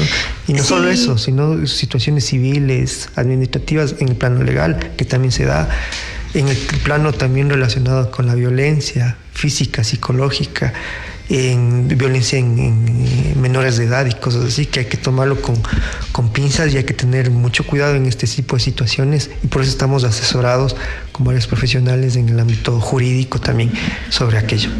Bueno, este centro Neuropsique, ¿cómo los podemos encontrar? ¿Tienen redes sociales? Estamos desarrollando las redes sociales, sin embargo tengo mi número de teléfono que puede ser factible para que puedan asistir. Mi número es el 099-86-51-585. Ya, lo repetimos, por favor. 099-86-51-585. Muy bien. Con podrían comunicarse con el psicólogo clínico Miguel Guzmán Ayo, que en esta mañana pues nos ha proporcionado varios elementos que nos pueden pues servir en los casos como el tema de hoy, en el femicidio desde las ciencias forenses. Pero sin embargo, los servicios que ellos pueden proporcionar es importante. A veces estaremos detrás de un caso, no sabemos qué hacer, a dónde poder acudir. ¿Tienen dirección física? Sí, estamos ubicados en la Mutualista Ambato, en el 7º piso. En el 7º piso. Estaban invitados, si ustedes tienen alguna curiosidad, alguna consulta, pueden asistir. Le agradecemos mucho al psicólogo clínico Miguel Guzmán Ayo, quien ha estado esta mañana con el tema del femicidio desde las ciencias forenses. Gracias por estar aquí en Minga Sonora. Muchas gracias por invitarme.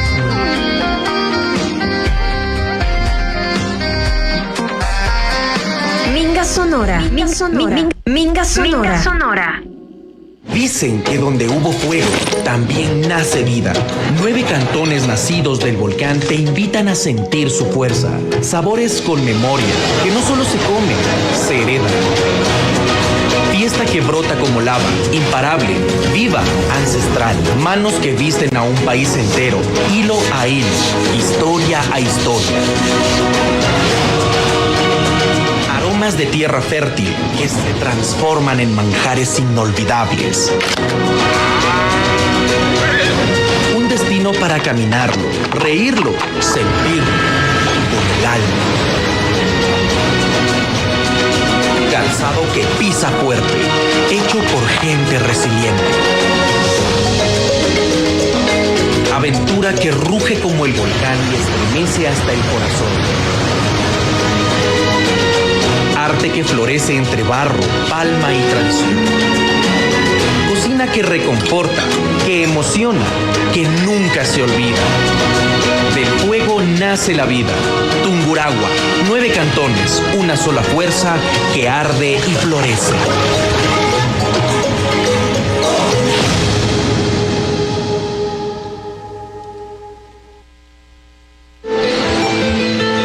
Esto es una primera impresión.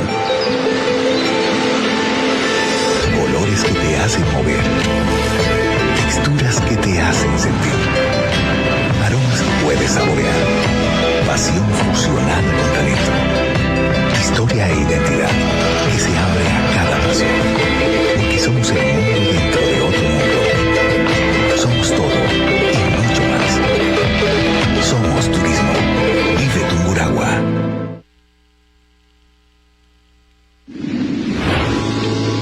Fue la fuerza de la naturaleza lo que nos unió por primera vez. Y una vez más, su magia lo está logrando. Estar en Tungurahua es más que mirar un paisaje. Es un viaje donde el volcán convive con el frescor de sus aguas termales. Una experiencia que permanece en la memoria, con sabores que emocionan, cultura que vibra en cada fiesta y tradición, cantones que susurran sus historias y caminos que invitan a volver. Del fuego nace la vida. Vive Tungurahua.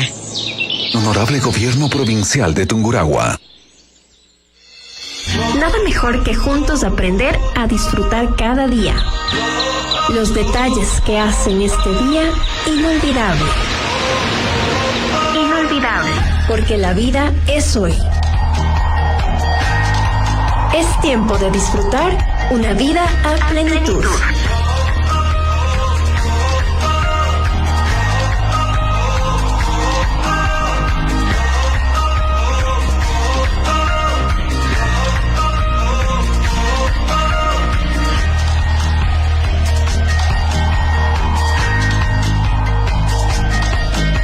Y seguimos aquí en Minga Sonora, la palabra que trabaja, y por supuesto en este segmento para nuestros abuelitos es muy importante, y está aquí nuestro amigo el doctor Manuel Eduardo Cruz, geriatra. Con él vamos a tratar las caídas de los adultos mayores. Doctor Manuelito, muy buenos días, siempre bienvenido a Minga Sonora. Ante todo, un agradecimiento muy grande para este prestigioso medio de comunicación, podernos llegar con un pequeño mensaje hacia la comunidad de toda la provincia. Nosotros como familias tenemos que dejar de normalizar lo que no es normal, valga la redundancia. No es normal que mi padre se caiga, no es normal que mi padre se olvide, no es normal que mi padre deje de escuchar. Nosotros empezamos a pensar que por ser adultos mayores ya todas esas cosas suceden en realidad cuando podemos evitar que esto pase. Así es. ¿Cuáles son las principales causas de las caídas en adultos mayores? Nosotros en las principales causas en estos últimos meses hemos visto de sobremanera que son procesos respiratorios. Y ahí nos viene a la cabeza, ¿cómo es que por una neumonía, por una sinusitis, por una faringitis, mi padre se caiga, mi abuelito se caiga, mi madre se caiga? Entonces nosotros debemos entender que estas circunstancias, enfermedades, hacen que nuestro adulto mayor se caiga, se descompense. Una infección urinaria, una infección respiratoria hacen que mi padre, mi tío, mi abuelito se caiga y nosotros pensemos que solo fue un tropiezo. No lo es así. Hay que tener muy en cuenta, y eso hay que levantar una alerta muy grande, que una caída eleva el 50% de la mortalidad de nuestro adulto mayor. Sí, así es. Hay también ciertas condiciones en el hogar que son factores de riesgo. ¿Cuáles son estos? Nosotros tenemos tan puestos en nuestra mente que la alfombra está muy bien. La alfombra, el rodapiés, es uno de los primeros riesgos de caída que nosotros tenemos. La falta de iluminación en los baños, en los corredores, en las casas, son los siguientes condiciones para que se genere una caída. Reitero, y esto no es por generar una alarma, pero sí para generar una conciencia. Cada caída me eleva el 50% de mortalidad. Dios mío, eso es súper complicado. Por ejemplo, hablamos de las alfombras, pero estas alfombras que se ponen, por ejemplo, en la ducha, las que tienen como los pupitos para que se pueda sujetar en la ducha, ¿eso es recomendable o no? Porque para que no resbale en la tina. Lo que nosotros se recomienda en geriatría son todas las tiras antideslizantes, porque pareciera esos 2 milímetros que se elevan sobre el suelo es un riesgo de caída. Ni siquiera los rodapiés en las duchas es recomendable. Tira antideslizante. Nosotros tener manijas, fuentes de donde agarrarnos, que por lo general no los tenemos. En nuestros baños no tenemos las ayudas técnicas que puedan ser. Deberían ser como estos, ¿qué serían? Como pasamandos. Las ayudas técnicas. Sí. Volvemos al mismo punto de nuestro adulto mayor, nuestro padre. Cuando yo voy a hacer la deposición orinar, tengo el riesgo de que me caiga el 20% de la presión arterial. Hago la deposición y me caigo, pero no tengo ni dónde agarrarme. Entonces, cuando nosotros tenemos las ayudas técnicas necesarias hasta para agarrarme y evitar esto, son situaciones muy sencillas, no requieren un cambio arquitectónico importante, pero reconocer que nosotros vamos envejeciendo y los cambios que se necesitan en ese momento son importantes para ayudarnos y prevenir una situación de riesgo más trascendental. ¿Cuáles serían las enfermedades asociadas a una caída?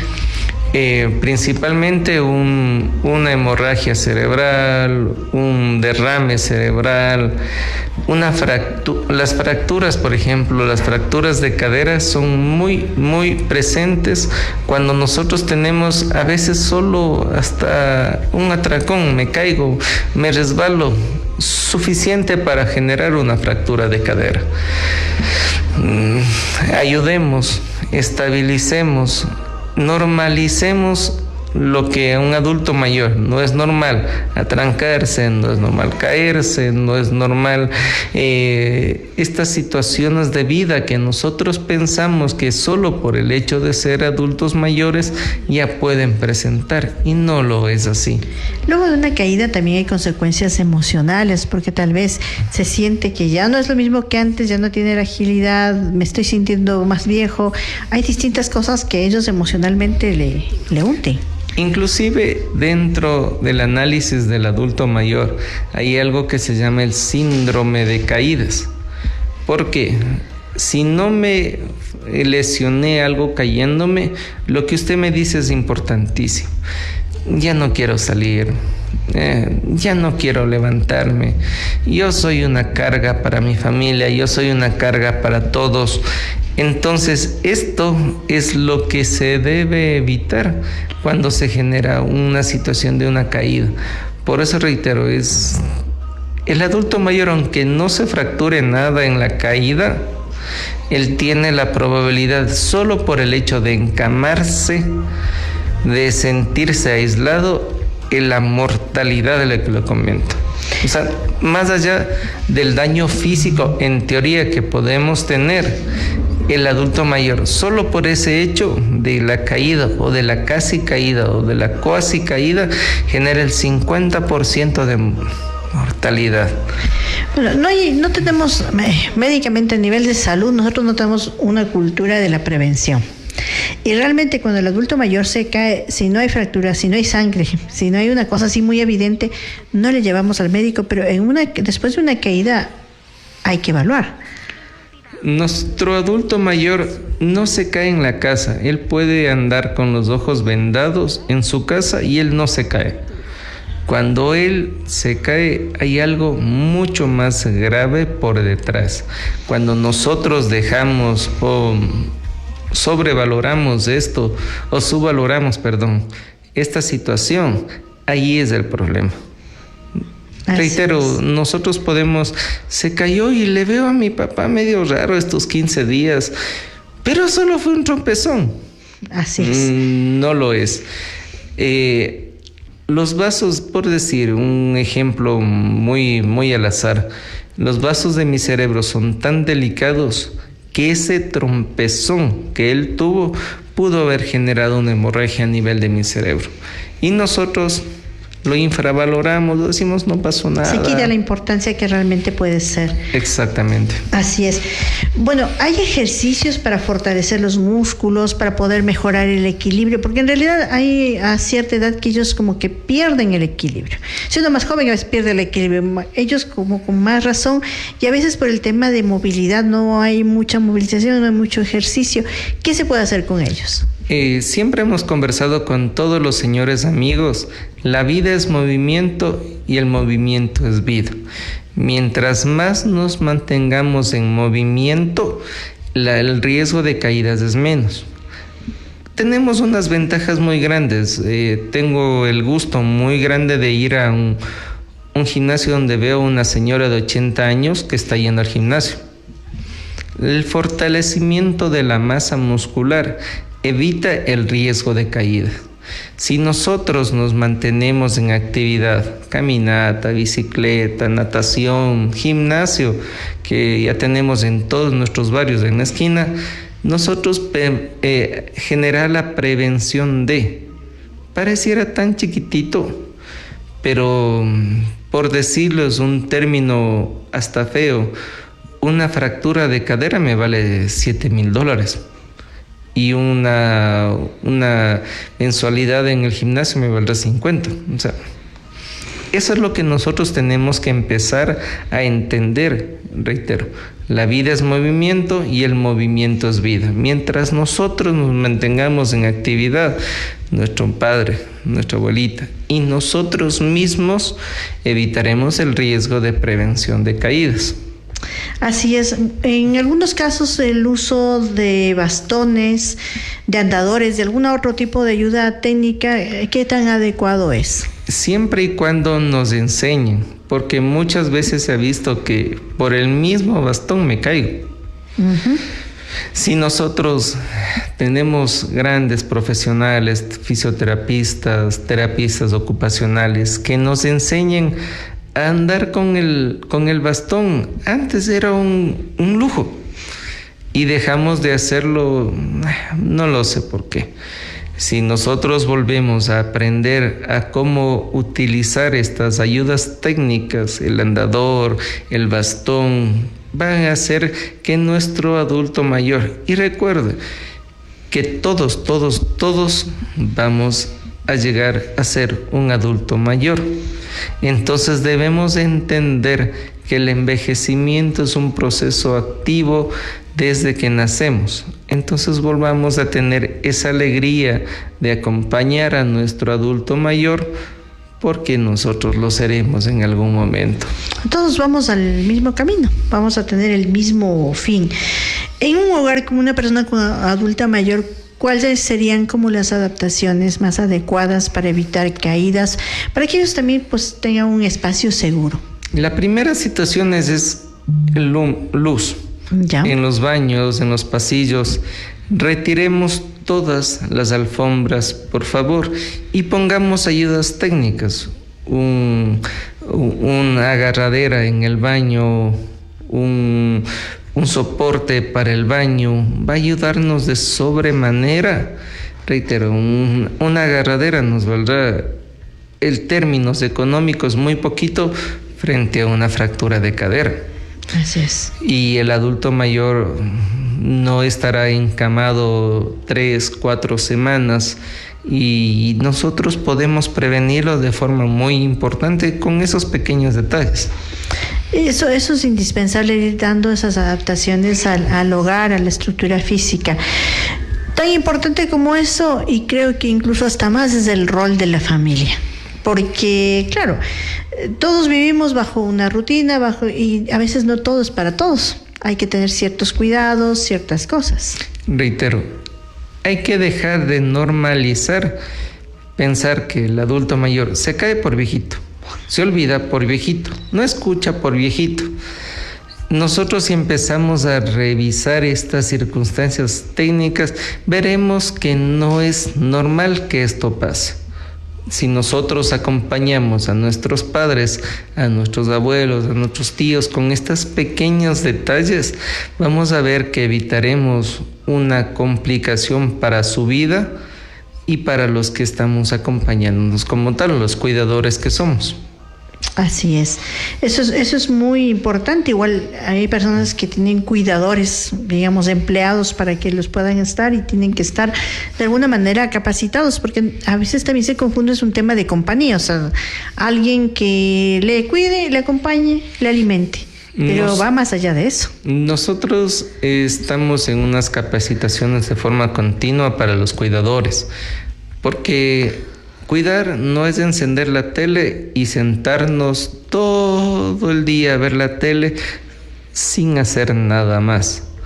Cuando nosotros capacitamos a los cuidadores, tenemos el gusto de tener un centro para hacerlo eso, la persona entiende que moverse, jugar 40, un dominó, un ajedrez, leer, escribir, bailar, hace que la vida de la persona sea diferente y se marque en un punto importante.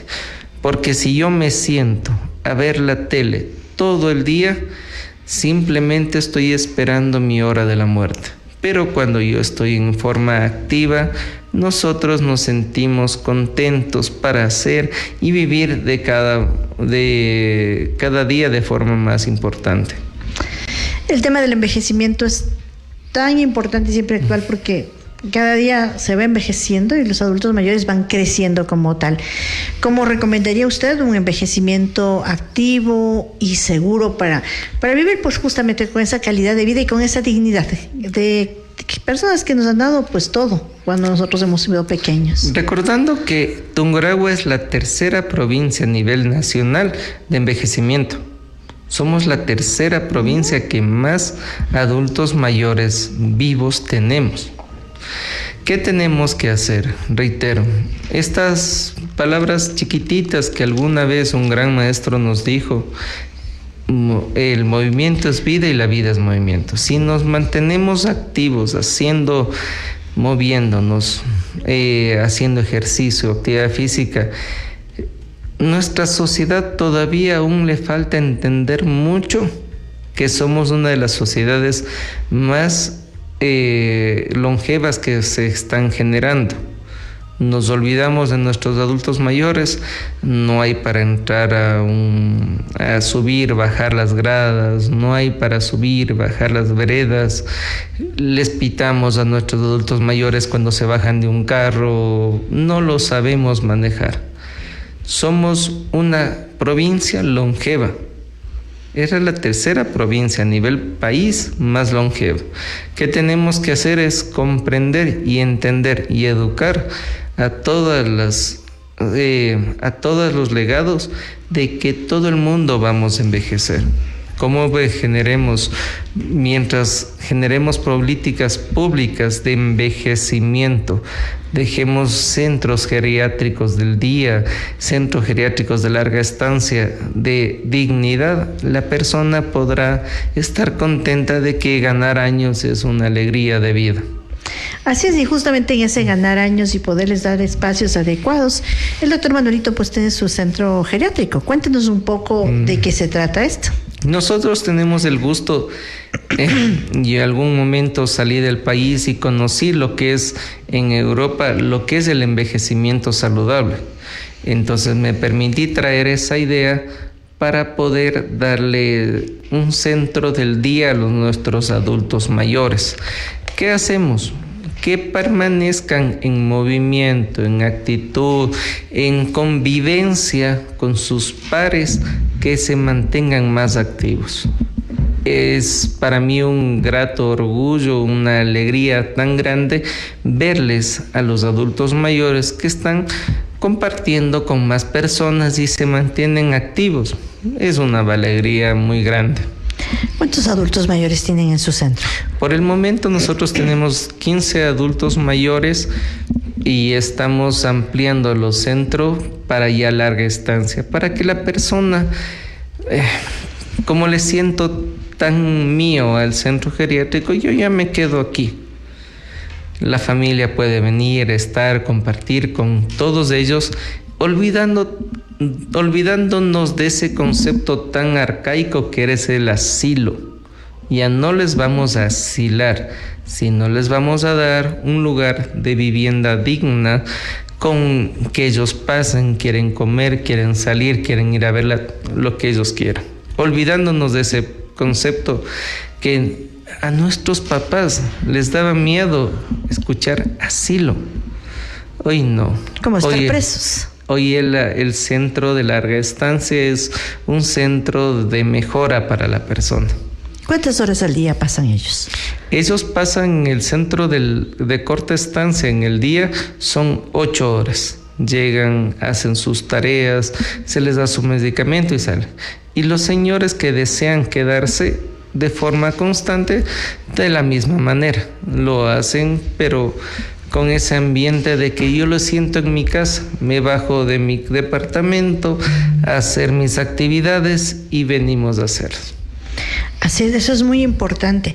¿Tienen transporte? Ellos, nosotros ¿no? También tenemos transporte y todos están con la capacitación, reitero, para que no me pite el señor del taxi de atrás, el bus del señor, si nosotros sabemos manejarles a las personas con la dignidad que ellos necesitan. Si me demoro 10 minutos entrando al carro, si me demoro 20 minutos bajando del carro, sabiendo que eso es el gusto de poderle servir. Y eso es muy importante. ¿Qué actividades realizan ellos, básicamente? Nosotros hacemos actividad de recuperación neuronal, terapia ocupacional, terapia física activa y pasiva.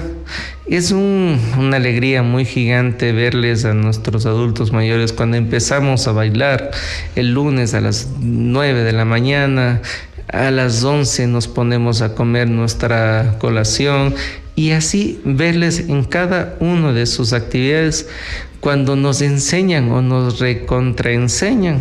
Por ejemplo, estamos haciendo la terapia de la fanesca para estas semanas. Qué interesante. Cada uno nos dice su tic, su forma de cómo hacer la fanesca y cada semana les vamos haciendo y cada uno va probando su propia sesión y eso es extremadamente gratificante. Eso es muy importante. El tema de la alimentación también me imagino que ustedes pues lo realizan de una manera como equilibrada a través de un nutricionista. Tenemos la persona encargada de nutrición que nos dice si hay alguien que está bajando de peso, necesitamos incrementar el consumo de proteínas, si hay alguien diabético, si es alguien hipertenso. Todos los planes los vamos manejando, pero sin excluirle del resto. Tú comes esto y el resto come diferente. No. La idea es de que estén en una forma conjunta y que se sientan como un todo, con las, reitero, con las salvedades de cada uno de ellos, pero para que se sientan incluidos. Eso es muy importante. ¿Ellos están 8 horas al día, de lunes a viernes o incluye el fin de semana? De lunes a sábado, y como iniciamos ya el proceso de me voy con mi familia a Disney, pero mi papi no se quiere ir.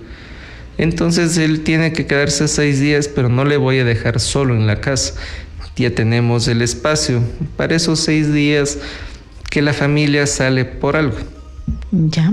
Me voy a un velorio de mi amigo en Guayaquil, pero no sé con quién dejarle a mi papá esas 24 horas. Nosotros nos encargamos, damos la medicación, le acompañamos, porque un adulto mayor no es de cuidar, sino es de acompañarle. Ese es el término tan importante que nosotros estamos fomentando en la mente de las familias.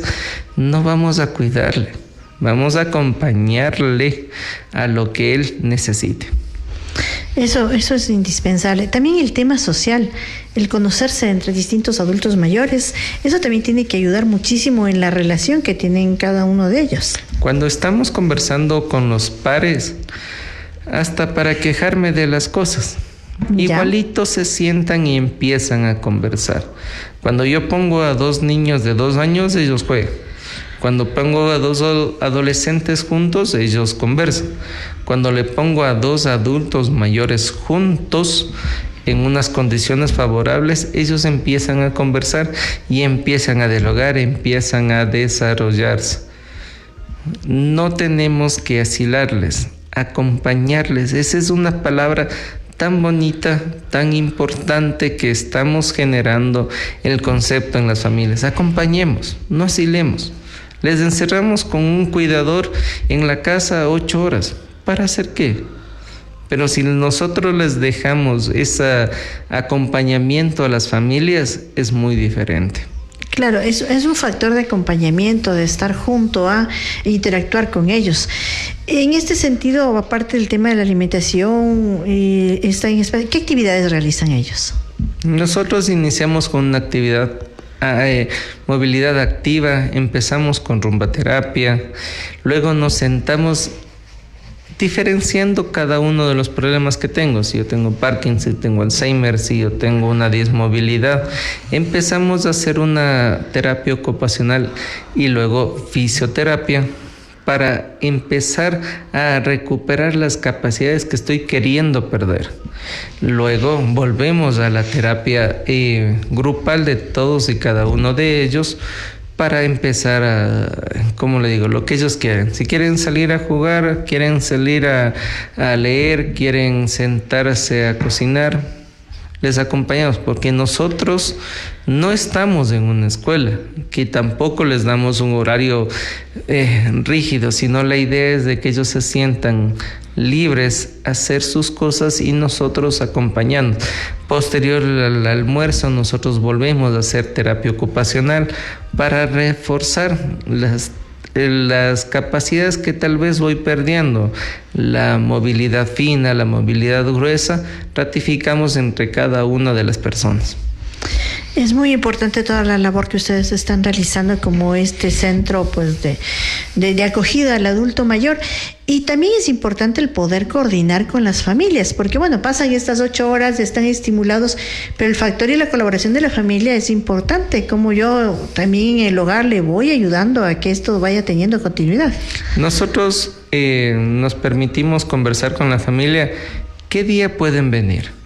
Para que ellos vean, reaprendan lo que nosotros podemos hacer con nuestro adulto mayor.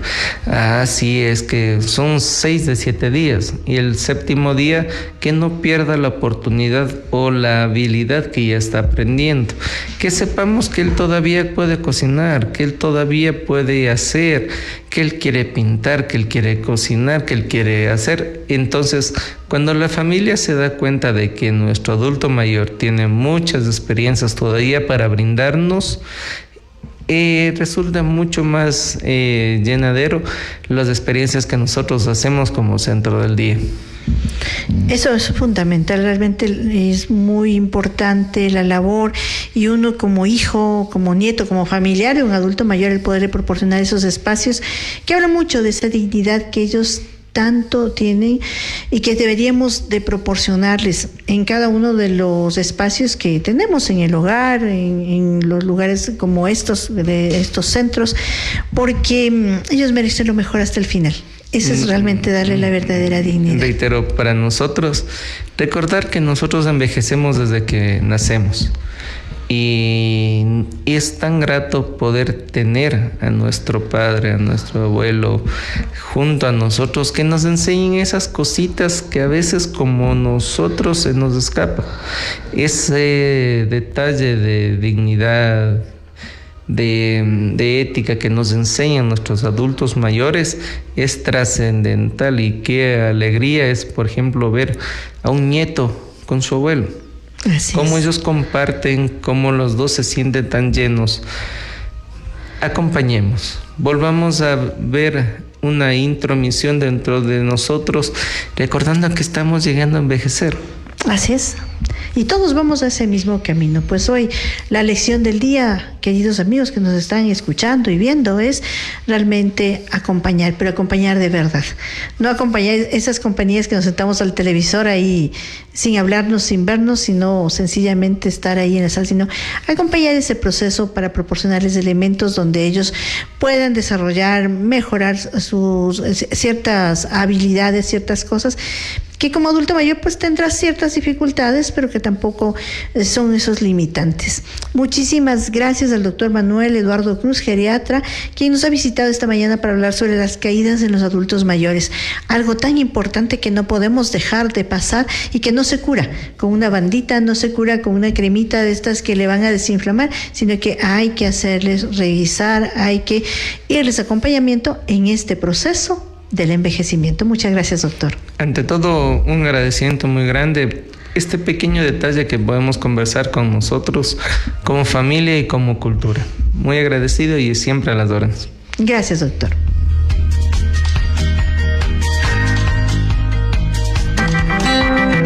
La vida es hoy y envejecer es un privilegio. En identidad, en identidad, la vida es a plenitud. Vida a plenitud.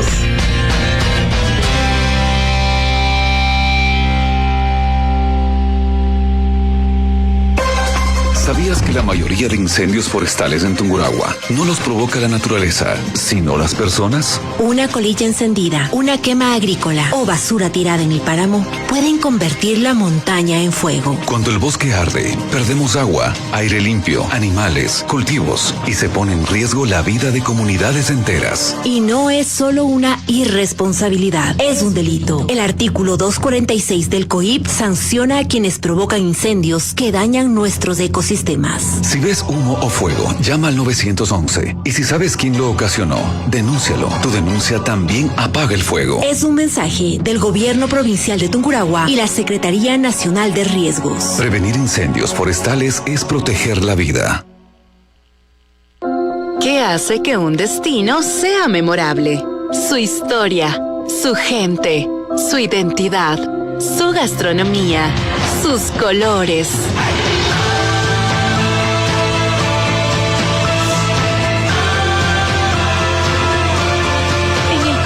Del Ecuador, Ambato se pinta con los colores de nuestra tierra, a través de sus flores, frutas, historia y tradición. Sumérgete en la riqueza de una cultura viva.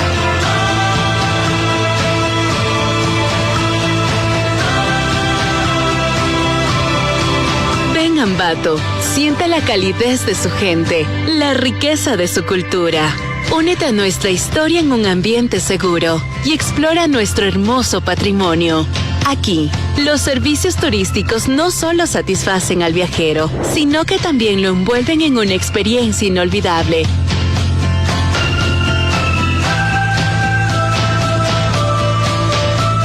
Explora la naturaleza pura, disfrutando de hermosos paisajes.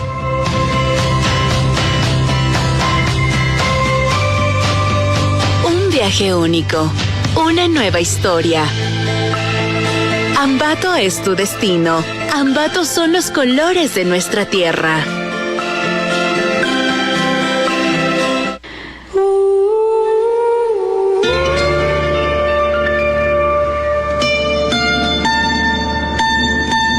Un tesoro escondido en el corazón de Tungurahua, donde la calidez de su gente te envuelve como un abrazo. Manos que trabajan con pasión y corazones generosos que dan vida a la tradición del calzado. Un arte que se transmite de generación en generación.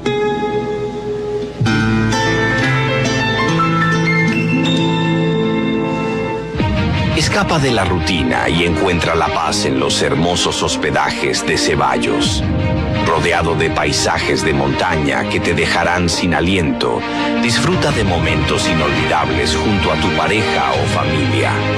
Relájate en cálidas piscinas, siente el abrazo del vapor y crea recuerdos que vivirán para siempre. Despierta tu espíritu aventurero.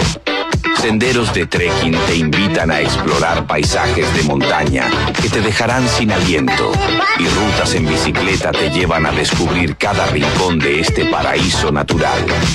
Ceballos, un destino para los amantes de la adrenalina. Ceballos florece como un tesoro frutícola. Sus campos generosos nos regalan manzanas rojas y jugosas, duraznos dulces y aromáticos, moras silvestres que estallan en sabor, claudias y frutillas que alimentan a nuestra gente. Un edén de sabores para el país. Ceballos es un paraíso para los sentidos. Caminar por el mercado y sentir el aroma del hornado dorado y jugoso. Descubrir rincones escondidos para disfrutar la fritada crujiente y deliciosa. El ancestral yaguar locro y el pan recién horneado te transportarán a un mundo de placer gastronómico. Ceballos es un lugar lleno de opciones para los gustos más exigentes. Un deleite para el paladar. Ceballos te invita a un viaje de ensueño. Sumérgete en la belleza cristalina de la cascada Jun Jun, un regalo de la naturaleza. La estación del tren, testigo de historias pasadas, te transporta a un mundo de nostalgia y encanto. En cada paso te enamorarás con sus paisajes, con su gente alegre y carismática. Este es un lugar donde la belleza y la calidez humana se encuentran en perfecta armonía. Ceballos en tu corazón. Ceballos en tu corazón. Ceballos en tu corazón.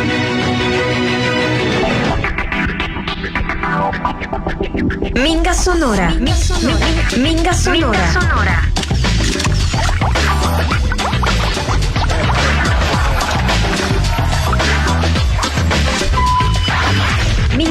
Minga Sonora, la palabra que trabaja.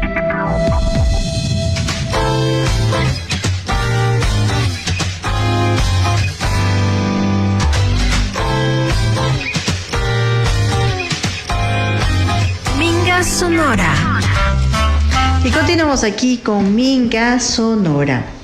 Donde una puerta se cierra, otra se abre. Es tan común a veces escuchar eso. Uno tiene una serie de sufrimientos porque de pronto se terminó una oportunidad laboral, hemos terminado tal vez una relación personal, tal vez de amistad, amorosa, hemos perdido una oportunidad tal vez de hacer negocio, y hay cosas en las que a veces nosotros nos encontramos pero tan amarrados y nos sentimos que si no hay eso no hay nada.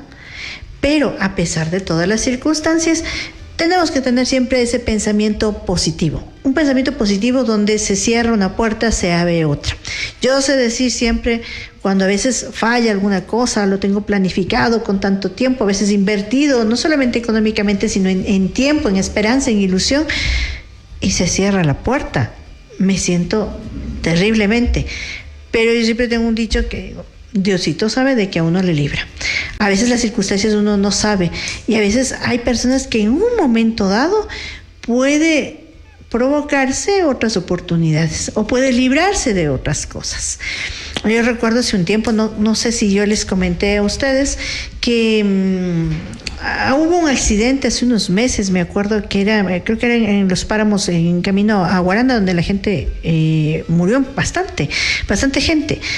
Y uno de esos es justamente el día del accidente. Era el día de las votaciones, exactamente, me acuerdo. Fui a comer súper tarde a un lugar y la chica que me atendió conversaba con otra y decía, me atrasé del bus. Y decía, me dio tanto coraje haberme atrasado del bus porque quería ir a ver a su familia después de haber votado. Pero ya no alcancé y no fui. Y veía el accidente y decía, yo hubiera sido una de esas víctimas. Y a veces uno no sabe por qué se cierra la puerta. Y a veces estamos invitados a descubrir que cuando se cierra la puerta aparece otra oportunidad, otra gente, o nos libra de algo donde nuestra vida, nosotros estamos en peligro. Bueno, vamos a hablar de un temita ya próximos a casi cerrar el programa, sobre cómo maximizar los espacios. Alguna vez yo me he puesto a pensar lo siguiente. No sé si ustedes han visto los videos de japoneses, de chinos, de coreanos, que los departamentos son chiquititos, son como una cosa muy pequeña, muy pocos metros, pero que lo tienen tan bien optimizado que tienen de todo y están acostumbrados a eso. En algún momento de nuestra vida tal vez nos vamos a tener que acostumbrar a esos espacios chicos y por eso hoy les traemos unos consejitos cómo optimizar los espacios. Número 1, y esto es fundamental, eliminar el desorden. Lo primero que tienes que hacer para aprovechar al máximo el espacio en tu departamento es eliminar el desorden. Si te aseguras de deshacerte de algunos objetos y te quedas solo con lo que realmente necesitas, liberarás mucho espacio. ¿A ti te ha pasado de que vas revisando y dices, ay, qué bonito, esto me recuerda a tal cosa, me puede servir en algún momento, me lo voy a guardar? Y uno acumula un montón de cosas. Y si tú miras hacia atrás, cuando lo pensaste que te puede servir para tal, ni siquiera lo has utilizado. Y a la par, tú puedes hacer doble propósito. ¿Sabes por qué? Porque eso que tú no has utilizado y lo guardas, puedes darle el uso o puede darle el uso otra persona. Y también le has ayudado. Asegúrate de guardar solo los objetos que necesitas y utilices con regularidad. Deshazte de todo lo que ya no funciona, lo que no puedes usar. Presta atención y recicla todo lo que puedas. Donar. Probablemente encontrarás muchos objetos que no necesitas, pero que están en buen estado. Considera la posibilidad de donarlos o venderlos por internet si quieres aumentar un poco tu presupuesto. Número 2. Organiza tus pertenencias. Tu casa puede parecer pequeña si tus artículos no tienen un lugar propio. Por ese motivo, si deseas lograr que tu departamento luzca más espacioso, es de vital importancia que organices tu hogar. De lo contrario, tus artículos podrían invadir tu sala, causando desorden. En los departamentos modernos, el orden es fundamental para una sensación de amplitud. Una estrategia útil es optar por almacenamiento ocultos, camas con compartimientos, muebles que sirven como baúles e incluso escaleras que guarden debajo en su interior. ¿Alguna vez usted ha visto esos como silloncitos, esos taburetes? Uno levanta la esponja y pues puede ser perfectamente un lugar de almacenamiento. Además, hay que mejorar la estética del lugar. Esa técnica contribuye a organizar tu departamento sin necesidad de añadir muebles voluminosos. Mantener cada cosa en su lugar facilita la limpieza, reduce el estrés visual. Tú has visto que estás así con muchísimas cosas y se te llena la cabeza y lo estás viendo y no sabes por dónde comenzar. Número 3. Aprovecha tus muebles. Uno de los consejos esenciales para aprovechar al máximo el espacio de tu hogar es ser creativo con lo que tienes. Hay muchos muebles que probablemente ya tengas y que pueden servir para más de un propósito. De este modo ahorrarás mucho espacio si utilizas de forma eficiente lo que tienes. Si estás a punto de decorar, considera la posibilidad de invertir en muebles multifuncionales. Hay muchas piezas que vienen con espacio de almacenamiento incorporado, como camas, con cajones, mesas plegables. Por eso también te invitamos a que tú visites el internet, que googlees, que lo busques, porque hay muchísimas alternativas que tú puedes encontrar de personas que lo desarrollan acá o que tú puedes pedir que te desarrollen muebles similares a esos. Estas piezas no solo ahorran espacio, sino que también ayudan a mantener todo organizado. De este modo logras un ambiente práctico, sin sobrecargo visualmente. Considera la búsqueda y utilización de este tipo de muebles como uno de los principales proyectos que tengas para tener un departamento pequeño pero lindo. El número 4, sácale provecho a tus paredes. No sabes lo que puedes sacar provecho a todas las paredes que tú tienes. Tus mejores amigos deberían ser tus paredes, ya que pueden resultar muy útiles cuando necesitas un poco de almacenamiento adicional. Son perfectos para añadir estanterías, estaciones de trabajo en la pared, espejos, decoración. Las estanterías flotantes ahorran espacio y además son estéticamente atractivas, por lo que puedes utilizarlas como parte de la decoración de tu hogar. Asimismo, puedes utilizar las estanterías para guardar zapatos, llaves o utilizarlas para exponer tus joyas. Organizar tu departamento verticalmente te ayudará a mantenerlo despejado. La clave está en convertir las superficies olvidadas en zonas útiles. Las posibilidades de almacenamiento en la pared son numerosas y solo tienes que recurrir a un lado creativo. Siempre investiga, todo lo que investigues puedes sacar cosas hermosas. Número 5. Juega con los colores. Existen algunas técnicas adicionales para engañar a los ojos, haciéndoles creer que un lugar o una habitación es más grande de lo que realmente es. Si haces que tu departamento parezca más grande, estarás maximizando el espacio y, por supuesto, disfrutando de este. Los colores más vivos, mucho ojo, funcionan de maravilla en espacios compactos, es decir, pequeños. Los colores blancos o crema reflejan la luz natural, dando la impresión de un espacio más amplio, más grande. Por otro lado, los colores más oscuros también pueden ser beneficiosos, ya que suelen funcionar bien en un lugar con poca luz natural, dando la ilusión de un espacio más grande. Número 7. Personaliza según tus hábitos. Tu hogar es el espacio ideal para reflejar tu personalidad. Por ello, cuando vayas a realizar cualquier cambio, pregúntate: ¿cuántas son mis rutinas diarias? ¿Qué uso más? O si podrás adaptarlo al espacio a ti y no al revés. Por ejemplo, si sueles trabajar desde casa, prioriza un escritorio funcional y bien iluminado. Si cocinas poco, considera una cocina más compacta con mayor espacio de almacenamiento. Esto te permitirá vivir con comodidad, aprovechando cada rincón de tu departamento. Y finalmente, el número 7. Planifica antes de mover o comprar. Por último, haz un plano a mano de tu departamento, dibújalo, toma medidas, piensa en diferentes formas de ubicar los muebles. Esto te evitará errores como comprar una mesa muy grande o un armario que impida abrir bien una puerta. Incluso los accesos a tu casa. Suponte que tú estás en un segundo, en un tercer piso y tus escaleras son estrechas. ¿Cómo lo vas a subir? Tienes que pensarlo cómo vas a ubicarlo dentro de tu departamento. ¿Por qué lugar vas a poder acceder y subir? Planificar con anticipación es la mejor forma de aprovechar los espacios de tu departamento sin frustraciones ni gastos innecesarios. Así también recuerda que lo mejor que puedes hacer por tu departamento es no llenarlo. Deja zonas vacías o pasillos sin obstáculos para que el ambiente respire.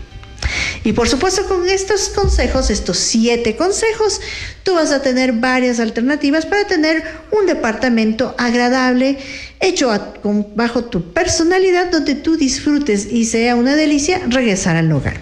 Y con estos consejitos ya nos hemos pasado unos minutitos después de las 12, pero ha llegado el fin. Son 120 minutos aquí en Minga Sonora, la palabra que trabaja. Soy Lili Gavilanes y para mí es una alegría y una bendición poder compartir con ustedes. Muy buenas tardes.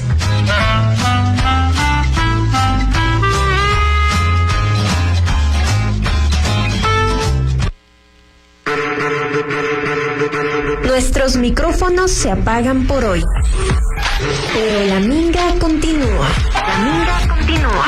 Identidad Radiocultural presentó Minga Sonora. Minga Sonora. La palabra que trabaja.